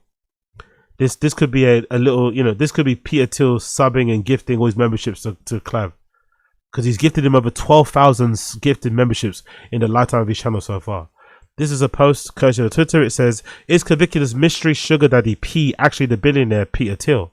Since the beginning of Clavicular's streaming career, this mysterious person, only known as P, has been the #1 donator. In Clavicular's very first week streaming on Kick alone, P dropped over 150,000 on him. Since then, he's continued showering him with occasional thousands of dollar donations. In total, it's estimated that P has funneled around $500,000 to Clavicular over the course of his roughly 3-month streaming run. And that's not even counting the funding he's provided Clavicular. He bought the Sprinter for him. The 280,000 Maybach Sprinter. Things took even a wilder turn during Clavicular's brief flash visit to Los Angeles, where he received an exclusive invite to a private party held on Thiel's $11.5 million Hollywood mansion, an event known for only admitting the absolute top echelon of society. Ever since that party, fans have heavily speculated that P is actually billionaire Peter Thiel. Imagine that's true. Imagine if Peter Thiel is secretly funding Clavicular. It would make sense though, because there is a rumor that he also secretly funds people like Red Scare and stuff, but that'd be wild. Is to take over 10 hours for the stream marathon, so I'm gonna try to work some of that in. But P, he's going crazy, man. Already donated 500 and 150 subs. What the fuck? Crazy. P, wait, what? WB? Yeah, put on Pusha P, his song. Actually, I don't know how to connect the whatever. So I'm gonna throw some. What do we got here? We got 30 MG. Love it. Yeah. So big up Clav, big up Clavicular, big up Clavicular, big up Blood Clark Clavicular. Carrying on from the Clavicular stuff, this is a short little clip here regarding a trailer for a new Louis Theroux documentary, which I remember he filmed, because I remember watching the stream for HS TikTok at the time. I think it sounded like HS it sounded like he was doing a documentary on HS TikTok only, but it seems like this is a documentary that covers Manosphere in general. The title of the documentary is Louis Theroux Inside the Manosphere. It's going to be available on Netflix on 11th of March. I'm definitely going to do a reaction to this one. This is the trailer just dropped courtesy of Netflix. It's Louis Theroux's documentary on the Manosphere. This should be a good one. I did a documentary today with this guy, Louis Theroux. Do you guys know who this is? Louis Theroux. Oh, shit. Is he gonna do a hit piece on me? Careful of this fella, mate. Evil smile. He's so woke, his wife makes him pee sitting down. There was a funny moment where he's like, what do you think Sneako's message is? Do I sound like that? A little bit.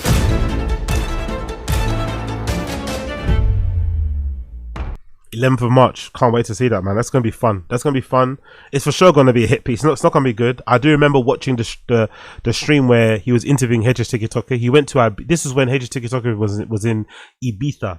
And he went over there. Luckily for HS TikTok, his mum was out there with him, and his mum kind of gave Louis Theroux the business. She knew how to kind of handle him and shit, and kind of bat away some of his questions that were maybe a little bit inflammatory. HS TikTok did a good job too. He handled him pretty well, but the interview or the coverage that they had wasn't the best. And I remember Louis Theroux's team were trying to get HS TikTok's team to not stream them doing it because we basically saw the full cut of the show without any edits. So that was there.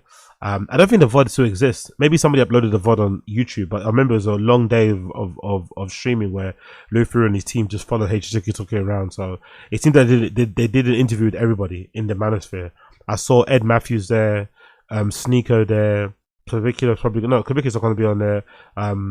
Sneeko, Ed Matthews, HS TikTok, the guys from Fresh and Fit, and that's about it, right? So I'm looking forward to seeing it when it drops. Big up Louis Theroux. Let's move on from that one. I also wanted to talk about this slightly. This is pretty scary. This is pretty fucking scary. So there's a bar in New York. There's a bar in New York called Same Wine Bar. There's a bar in New York called Same Wine Bar. You know, pretty decent little social media platform they have on here. You see what they do. Natural wine, nice little bits of munchies and stuff and whatever else it may be. The bio says not your typical wine bar from the team behind Monkey Thief Bar. Well, the controversial thing about Same Bar, they've been featured in the New York Times because they have created or they have organized their floor seating in a way that will accommodate people who are in a relationship with their AI, to put it bluntly. You know, there are some people out there that are basically in a relationship with their AI, where they basically talk to their AI like that's their girlfriend and shit. They have a relationship with them. Some of them even marry their AI and shit. Well, this bar in New York called Same is accommodating those people by having tables set up in a way where it can allow people to put their phone on a little stand so they can kind of be on a date with their quote unquote AI. It's really freaky, really fucking weird. This is a video about it, courtesy of the New York Post. It says, have an AI girlfriend or boyfriend? Now there's a bar for you. The post says Ricky Schlott checked out the Hell's Kitchen establishment, same, that has been redesigned for those who have AI partners so that they can bring along their phone for a romantic evening. Usually when you go solo dining, it's usually a sign that you're single or you just enjoy your own company. But now if you have a AI girlfriend, you won't feel like you are alone. You can bring them along with you and not feel like you're being judged. Really strange, really weird. We live in dystopian times, but I kind of like it. I'm not going to lie. I kind of fucking like it. We're here at Same Wine Bar with Ava AI, and this is the first ever real-life date cafe where you can go on an AI date with your AI partner from their app and go into your own little world with your headphones to have a FaceTime with them, but also be in the company with other real people who have AI partners. So it's been pretty interesting so far, but this is opening night and we'll see if this is something that can replicate in other cities. So these are all AI profiles that you can pick from on Eva AI. Send some warm romantic. Okay, so it's an AI app. I thought it was your own. I thought you was bringing along, because I'm happy I don't remember the subreddit, but I do remember there's one random time I stumbled across a subreddit where these women were talking about their relationships with their AI assistants and stuff. And they were posting pictures of themselves wearing rings, talking about, oh my God, I just got engaged. Really, really horrible, depressing things. But I guess this is an actual app looks kind of similar to like Tinder or something, where you can kind of select people, AIs that you kind of want to, I guess, talk to. And obviously all those people are not real, they're all AI generated, but you can actually, you know, if you like what you see, you can maybe have a date with them. Kind of crazy, kind of fucking crazy. NYC girl next door, supportive thinker, mature grace. The female characters are obviously fairly reductive. The males are interesting, to say the least. The Santa one's crazy. Yeah, you can chat with them and they'll send you messages through the day, or alternatively you can do video calls, which a lot of people are having protracted conversations with their AIs here. I am just leaving what purports to be the world's first AI dating cafe, and it was an interesting experience. A couple people were genuinely there with their AI boyfriends and girlfriends on dates with headphones on, having little video calls, but the vast majority of people were admittedly fellow members of the media. My takeaway was, I don't think the people who want to date AI are generally people who really want to venture out into the real world to do so. I spoke to one person who was there with an AI friend of hers, and she seemed a little bit nervous to be out in the world like that, and said that she felt that she kind of was having sensory overload. And, you know, it's a nice, perhaps healthier middle ground, but I'm not sure it's the future. Yeah, I agree. I don't think if you're in a relationship with an AI assistant or whatever, or like a large language model, right? I don't necessarily think you want a conventional relationship. Let's just say that. I don't think you want a conventional relationship. You wanna do it on your terms. You like the fact that it's a bit odd and it's a bit weird. You probably, you know what I mean? You're not really into, I don't know. I doubt you'd want a wedding. Even if you do get married to your AI, you wouldn't want a traditional wedding. You want to do things a little bit differently, a little bit unconventionally. So I think that's true. But I think she'd be surprised. I think if usually especially with the use of headphones and not needing to look at your phone directly, I think this woman would be very surprised by the uptake of people who'd be willing to go out on dates with their AI if it doesn't require you having to have it on the phone, like looking at it on the screen. Because I'm sure you can do that nowadays, especially with that necklace I talked about in another podcast called Friend, where you can just kind of speak to it without needing to pull your phone out. If that was an ability to have some sort of language, to some sort of AI where you don't need to have your phone out in your hand and it can just recognize the sound of your voice with prompts and stuff, and you can just talk to it with your headphones on, like you're talking to somebody on the phone, I think you'd be surprised with the amount of people that'll be outside, you know, walking around on dates, like kind of, you know, eating by themselves, watching a movie by themselves, and, you know, walking around a gallery by themselves. But unbeknownst to you, in their headphones, they're talking to their quote unquote, you know, long-term AI girlfriend or wife, partner, and whatever else it may be. So I think this is going to be a lot more popular than people would lead themselves to believe. I personally do think so, because there are a lot of people out there that are lonely, a lot of people out there that need love, and a lot of people out there that just generally, you know, maybe not the biggest fan of fellow humans, and they want to have this digital relationship that maybe feels a lot more, dare I say, comfortable to them, you know? I can definitely see that being a thing going forward. I can definitely see that being a thing going forward. But is it very dystopian? Is it very scary that we're now heading quickly, very quickly, like in a short space of time, like AI went from being like this exaggerated model of like essentially a search engine, right? It went from being like an exaggerated version of a search engine with maybe better results to now being something that people are using in their everyday lives, you know? This is one of the people, right? This person's called, what's her name? This was Richter, a New Yorker uses AI companions who went to the cafe opening. Let's actually see what she has to say. One was Richter, a 34-year-old New York woman not currently working who declined to share her last name. So we're going to, it's going to be slowly we'll get to a point where people will be happy about it, you know, and be proud about boasting about these sort of things. But she says she's not happy to share her last name. She's not currently working, headphones on and deep conversation. Sitting across from her was Simone, an attractive 26-year-old AI generated young woman with a button down shirt. I asked Richter about her relationship to the AI, and she told me that Ava AI, the app behind the AI cafe, is just one of many companion apps she uses. Some of her AI characters, such as Simone, are just friends. I just speak to them, like, hey, what's up? Well, like, what are you doing? That kind of thing, she explains. Because most of us freaks, like myself, we have a lot of inner speak. But there are some people out there that can't handle the inner speak. They prefer to be speaking with somebody. So having that feedback from an AI is probably the best thing. It's still a bit freaky though, you know, seeing somebody at a bar sat there with one of these things in front of them. It's fucking wild, but I still love it. And also, what's the difference between someone doing this and someone doing what I do? What's weirder? Me sitting at a bar, live streaming, talking to the camera with no one around, or me talking to an AI assistant? Or an AI girlfriend. Others are romantic. I mostly do role play scenarios where I may not be romantic or just maybe some kind of fantasy scenario. Richter, who is not in a relationship with a human, explained. I love that, by the way. I love how in the future we might get to a place where you'll have to specify if you're in a relationship with a human or if you're in a relationship with an AI. You know, I love that. Or if you're single, or how you're single. You know what I mean? Relating to that would be fucking hilarious. Richter, who is not in a relationship with a human, explained, I can't imagine myself doing something or imagine myself like another character. I can feel communicating with somebody. Richter has been using AI companions for a couple of years now. I can talk to them on my own terms, she says. I can talk with them without expectations or having to go out or having to have expectations about having them wanting to talk to me all the time. Oh, that's a very true point. There's nothing worse than having to be enforced moments of conversation. So if you can just turn it off when you want. I never thought about that, actually. I always imagined the reason why people, you know, kind of are drawn to talking to AIs because they feel lonely. But I didn't actually imagine that the other reason why you want to do that is because you prefer that you can basically talk on your terms.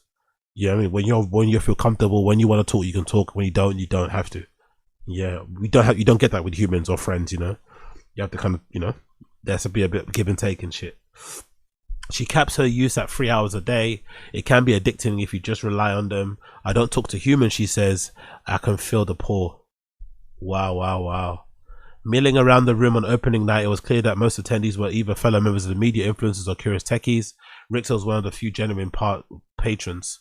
While doing my rounds, and by the way, this is the first time, so it's going to only get better over time, I think. While doing my rounds, I ran into Julio Momblat, the head of partnerships at Ava AI, an app available to download on the Apple App Store that offers countless AI companions to text and video chatting. She was buzzing about their first real life event. Yeah, it seems like, could you imagine how exciting it's going to be to start from that event where it's that full and there's that much demand, it's getting that much press. It's only going to get better as time goes by. It's only going to get more popular because I'm sure there's other people out there that need that level of connection and are longing for it, not in humans but in AI. So for sure it's going to get only better. We wanted to give the opportunity to people to take the AI companion on a real date in real life and digitalize AI relationship to make them more understandable for people. The idea was to make AI less scary, to open up the doors to people who have companions to share their experience. Yeah, and also just open up to the real world. Do you know what I mean? So it's not just always in your house behind the screen. If you're gonna be looking at a screen, at least you're outside. You know, that's kind of cool. Trying to get the best of both worlds.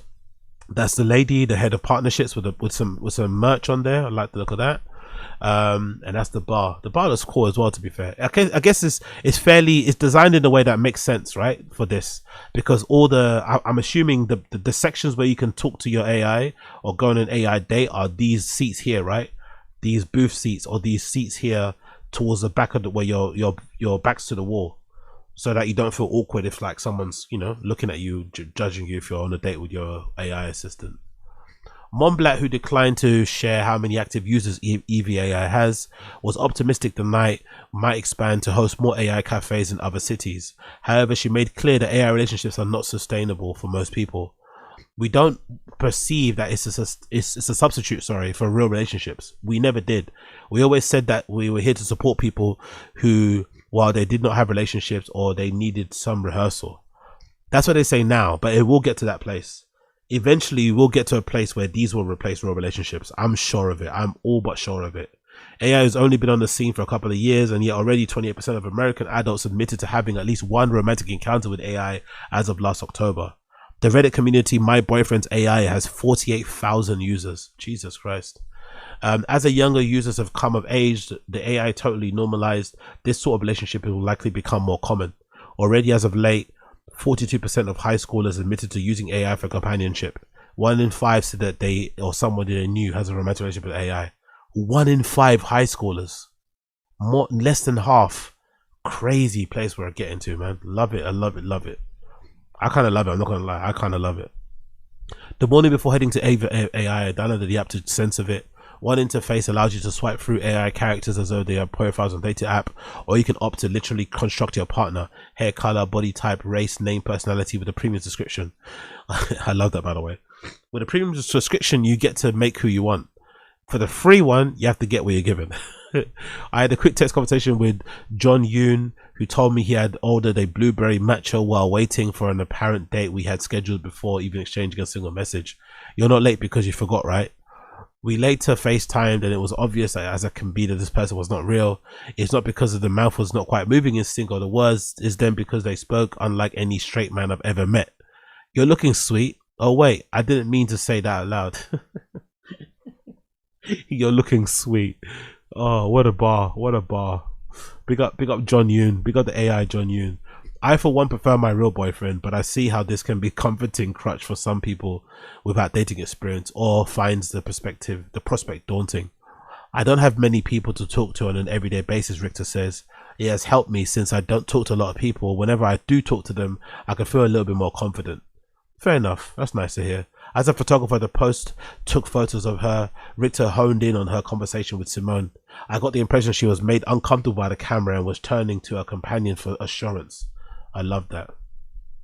I asked how she liked being out in the world in a designated space with her AI, and she told me that she was having sensory overload and preferred to be at home when interacting with a digital partner.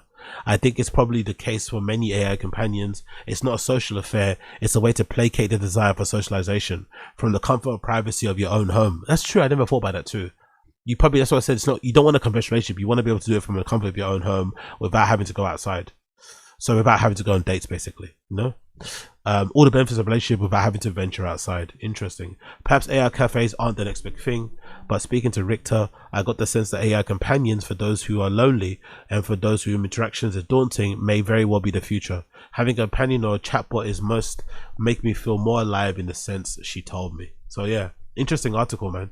Really interesting article. We live in fucking weird times, but I love it. In a weird way, I absolutely love it. In a weird way, I absolutely love it.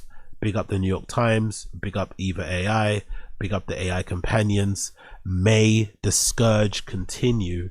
May the blood clot scourge continue. And also big up Wine Same Bar. Big up Blood Clot Same Bar for hosting them. I love to see it. I love to see it. I love to see it. Cool. Before I end, I wanted to quickly talk about some trainers. Why in the fuck not? First of all, wanted to talk about some Hellstar Adidas Superstar Desert Camos that are due to come out tomorrow. Valentine's Day, allegedly. These are due to come out tomorrow. These are due to come out tomorrow.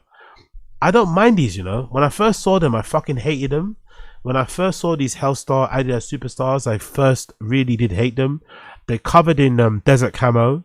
They're covered in desert camo and paint and stuff. And I don't know, they just look a bit... you know what they kind of remind me of, actually? They kind of remind me of those Margellas that look like they were covered in cum.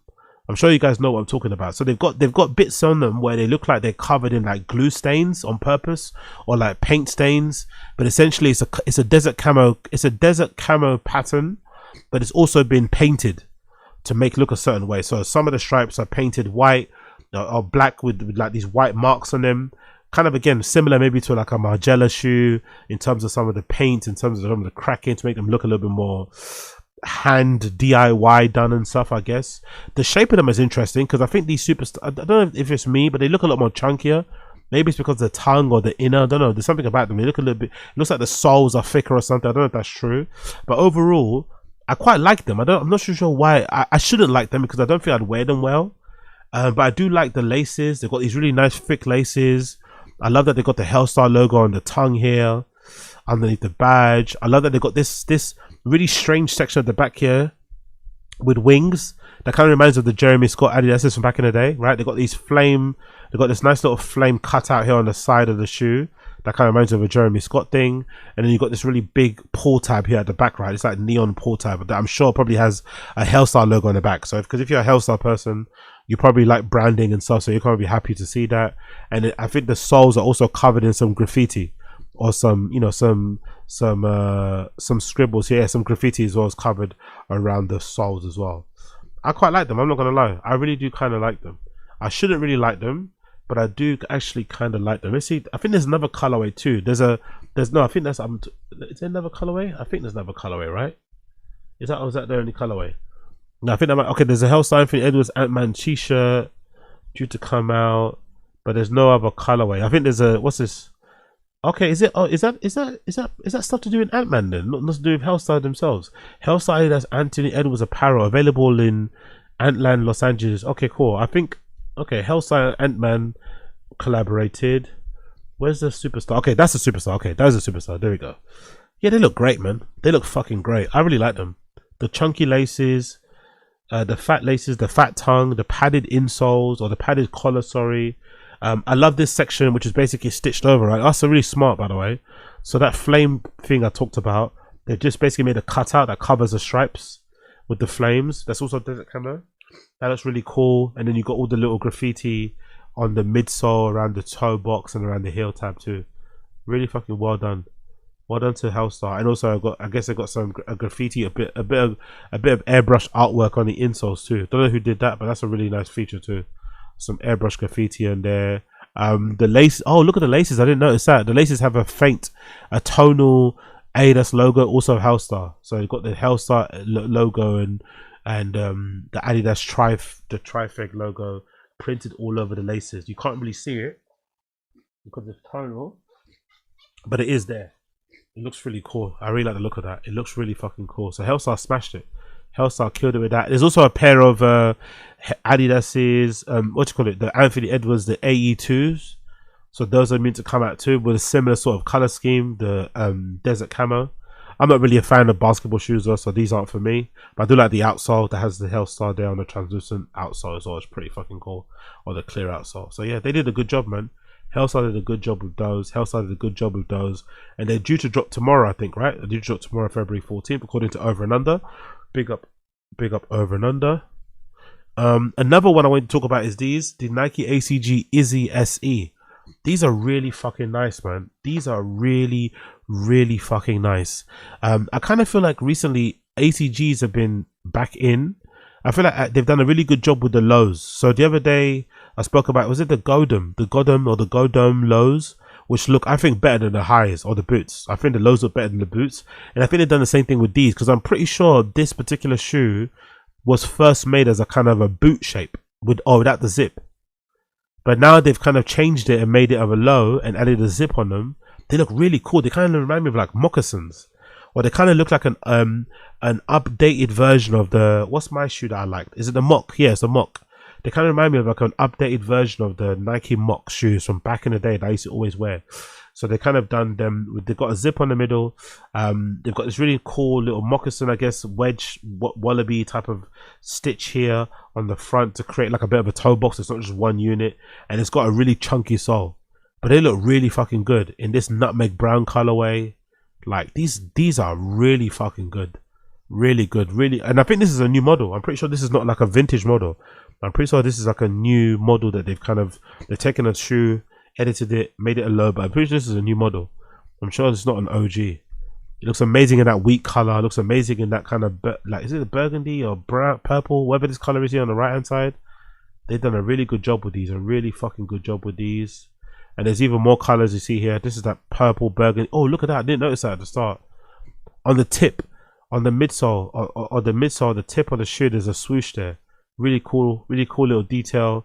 The outsole also has midsole also has a speckled design on there too. Nice little flip. There's a nice little ACG pull tab at the back here. The zips are fairly sturdy too. The Nike logo.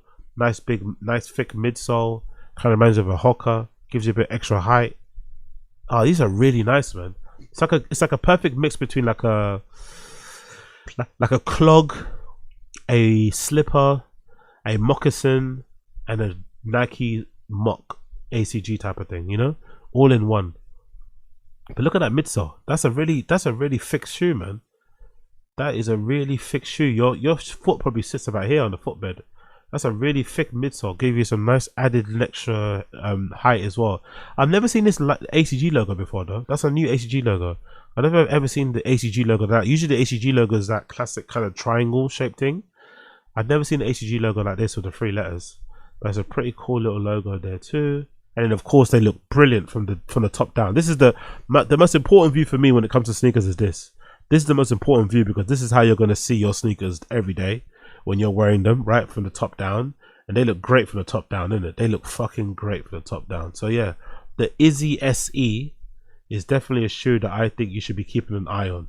The IZY SE is definitely a shoe you should be keeping an eye on. Hopefully coming soon. Hopefully coming very soon. So they say spring 2026, so maybe sometime soon we're going to be able to see those. What's this? This is an UGG that they put out recently, courtesy of Central C, called, what's the model of it? It's called the Otso. But I prefer these. I think these look way better. I think these look way better than Uggs. Way better than Uggs. And you can even wear them with the zips open too. They'll look pretty cool with the zips open. Just make sure you get them your size so your foot doesn't slip. But yeah, really nice materials, nice suede or nice nubuck suede, whatever this material is. This piping around here, I think this piping is the key. Whatever this little piping seam is, I think this gives it the structure that you need to make it look a bit more, you know, whatever, structurally intact, or to keep the structural integrity, or just to give it that bit of form, that bit of structure, that bit of aggressiveness. I think this seam does a really good job of doing it. But I'm pretty sure this is a mid before. It wasn't always a high. I'm pretty sure this was also a mid. Really nicely done though. Really fucking nicely done. So the IZY, watch out for the IZY. Watch out for the IZY. Watch out for the IZY. Nice shoe. Nice fucking shoe. Nice fucking shoe. Cool. Next on the list, we got this. Courtesy of Imran Potato. Kind of a conventional shoe for him. Usually Imran Potato makes like crazy, obscure looking like type of stuff, but this is just like a classic Vans era. I feel like Vans are obviously coming back into trend with all the recent designer bags, flips of the colorway, but they're usually, I feel like also, I've noticed a lot of people doing Vans collabs, but just doing them with regular Vans eras and authentics, you know, not taking the other crazier, not taking the more popular models that people do nowadays, like the new schools and the other else, and maybe the half cabs. People are going back to the basics. They're going back to the roots, to the Vans eras. I love Van eras and or authentics, to be fair, because I think the eras are the ones with the cushioning around the collar. But the only thing I don't like about the authentics is the lack of comfort. Over time, they're gonna make your heels bleed, right? So you're gonna get mad blisters. And I've also noticed over the years too that you feel every single stone, nook and cranny when you're wearing them. They look amazing. I remember pick up my guy Marcus, pick up my friend, my good friend Marcus back in the day. I remember him. He really used to swag out and popularize the all black Vans eras. He used to make them look so fucking good back in the day, especially if he'd been tall and skinny, wearing skinny jeans and shit. He used to make Vans eras look like trainers. I don't know how he did it, but he did do that. And he'd wear them all day. We'd be going out all day, clubbing or whatnot, to some hip hop party, big up Living Proof.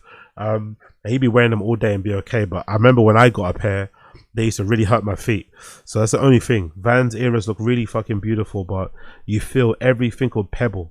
You feel every fucking pebble when you're walking on them, but they look fucking beautiful. This particular pair from Imran Potato, sorry, meant to be coming out soon. Every panel on this particular Vans era is covered in some sort of different color of a cheetah print, I guess. So you got a bit of pink here, you got a bit of yellow, you got a bit of red, and each shoe is different too. So which is really fun. So you get to have different patterns on each shoe, which I think should be done more often now with colorways. I wish we had more colorways of shoes where each shoe was different, to kind of, you know, or maybe the inverse. But on this particular one, the right shoe has a red toe box, the left shoe has a yellow and black pattern toe box, the upper is blue, and this one is like pink, you know. So I think that's a really cool little flip. So I can't wait to see when those eventually do come out. I think the only thing that kind of matches on these is maybe the tongue. The tongue is the same sort of pattern, this yellow pattern, but overall, really fucking cool shoe. No idea when they're gonna drop. Not sure if that Rolex is part of the collection too, I doubt it, but no idea when they're going to drop. Over and under says 2026, but they look really cool. I like them. Big up Imran Potato, he killed it with those ones. Next, we got this little clip here, or this little article showing us that the inspiration behind the Bad Bunny's Bad Bow 1.0 shoe, which I think is really nice. I really think he did a really good job with these Bad Bunny did with these signature shoe. I think they look at so it's a good mix of like I guess like a cross training shoe, maybe you say, maybe as like a lifestyle shoe and maybe like a cross training shoe. I personally love to wear them for the gym. I think they'd make for really good gym shoes, but I think he did a really good job in terms of making an interesting silhouette of like a lifestyle shoe that's more of a mid. I think he's done a really good job of them. But allegedly, it's actually based on an OG shoe from Adidas in the archives, courtesy of this magazine scan of this old school. I've never even heard of this model before in my life. It's called the Adidas Streetwise. I never heard of that model. So allegedly it's a flip, I guess, of an Adidas Streetwise model from back in the day. And we've got here the Adidas Streetwise mid and the low. The low looks pretty cool. I actually like to see this bad bow 1.0 in the low. So that may be what it is. Maybe that's what the actual model is. So instead of retroing the actual original, they made them like this and gave Bad Bunny opportunity to release them, because I'm sure these would be released as a GR very, very soon. But I guess the Bad Bunny ones are coming out first. But yeah, really, really fun colorway, really fun design, silhouette. The panels are fucking cool. And yeah, and I love the fact that this is an Adidas basketball shoe. It looks conventional like an Adidas shoe. It doesn't really look much like a Nike, you know? There's no Nike about this. But that all black version is fucking crazy. What's the blurb said? The blurb says, better than being street smart is to be street wise. All synthetic upper has a leather-like feel and lightweight, supple, comfortable fit. Get outstanding court performance from the modified herringbone outsole, EVA midsole for maximum cushioning. Look at the prices of shoes back in the day. You could get a mid sneaker like this, right, for $54.95, for $54.95, and the lows were $49.95. I don't think there's a single trainer that you can buy in Foot Locker nowadays, wherever your shop, East Bay, JD Sports. I don't think there's a single shoe that you could buy from Adidas or Nike that is going to be $50 or less. I don't think so. Not a single fucking shoe that you could buy that'll be $50. I don't think there's a single shoe now you could buy that's going to be $50. Don't think so. Brand new. I don't think so. Even a football shoe, I don't think so. Crazy, isn't it, how times have gone by? And these are probably better quality too. These are probably better quality too than the new ones. But big up Bad Bunny, smashed it with his ones. I like those. And then a quick little update on these. This is a really cool flip. So recently, a lot of people like this guy that I follow called Lei Takanasi. Big up Lei Takanasi. He writes for Business of Fashion and shit. He actually reported that Public School made their long-awaited return back to fashion during London Fashion Week, New York Fashion Week, sorry. And during the catwalk, they debuted a potential collaboration with is that a Jordan 15? I think that's a Jordan 15, right? Yeah, Jordan 15 collaboration, which I think is incredibly ugly. Don't really care for the Jordan 15 at all. But if you're a fan of basketball and you found Jordan, you know probably the significance of these. But allegedly, this is a Public School brand and Jordan brand collab that's meant to be coming out soon. And then everybody also thought that this was also a collaboration between Public School and Nike, which is a different version of the Goadomes, basically, or the Goadomes. And in this particular version of the Goadomes, Public School have added this like leather flap to conceal the laces. Really cool design. I think it's a leather flap with like a belt foot harness or fastener on the other side. But quickly, word spread, and we got confirmation that that was not actually this is a Public School collaboration. This Jordan 15 in two colors. I think it comes in this black and the other one. But the Goadomes are not a collaboration with Nike. They're actually just a custom. So Public School just bought a bunch of black leather Goadomes and got some leather person expert to basically make this flap, make this strap, make this kind of like what would you call them? Is it like a harness? You call it like a harness. It reminds me of like those shoes, but I don't know what that. But just basically a massive strap that covers the laces and gives the Goadomes a whole different silhouette and look. And I think actually makes them look really cool. Not gonna lie, that's a really cool way to actually design the shoe. But yeah, it's actually a custom. But knowing Nike and how this went so viral, most likely Nike will probably hit up Public School and actually give them an official Goadome collaboration sometime in the future. I'm sure of it. But they just took leather black Goadomes in different sizes for the models and then added this leather harness thing over the laces and took off the laces too. But you can also see here there's an embossed here Public School New York on the inside, which is a really nice little touch as well. And I think that's yep, and I think this might be the person that did them, innit? Yeah, that's the person that did them. Moo Mao, and somebody posted, said Moo Mao deserves all the success in the world, happy to share a working space full of creative people, nobody works harder than her. So yes, I think this is the leather person, the leather seamstress, who was kind of hired by Public School to make this work. 14 boxes, 5.3. Yeah, so yeah, big up this lady, amazing, isn't it? Amazing little work there. They look really fucking cool. Nike got them in all leather with that strap on them. Did a really good job on those. A really fucking good job on those. Cool. That's it. Thank you for tuning in to the Acting Ziggy Show episode number 1 1004 or 5, I think, whatever it is. Thank you for tuning in. It's been a pleasure to have your company. Thank you so much for tuning in.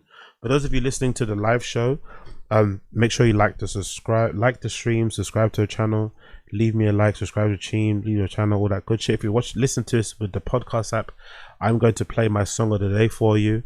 My song of the day will be courtesy of J. Cole, and that song of the day will be, is it Lucky? Not Lucky, what's it called? Legacy. It'll either be Legacy or I'll play the fucking track with Burna Boy. The track with Burna Boy is called Only You. So I'll either play that. Yeah. What is it? What if? No, What If. What If, that's it. The tune of the day is either going to be Legacy or What If, but it's from J. Cole's recent album called The Fall Off, which I recommend you watch. Obviously, I recommend you listen to. Everybody else, I'll be back for the random show later on. Thank you for tuning in. It's been a pleasure to have your company. Thank you so much for hanging out with me. And I'll see most of you guys again. Later. But for now, take care. Peace.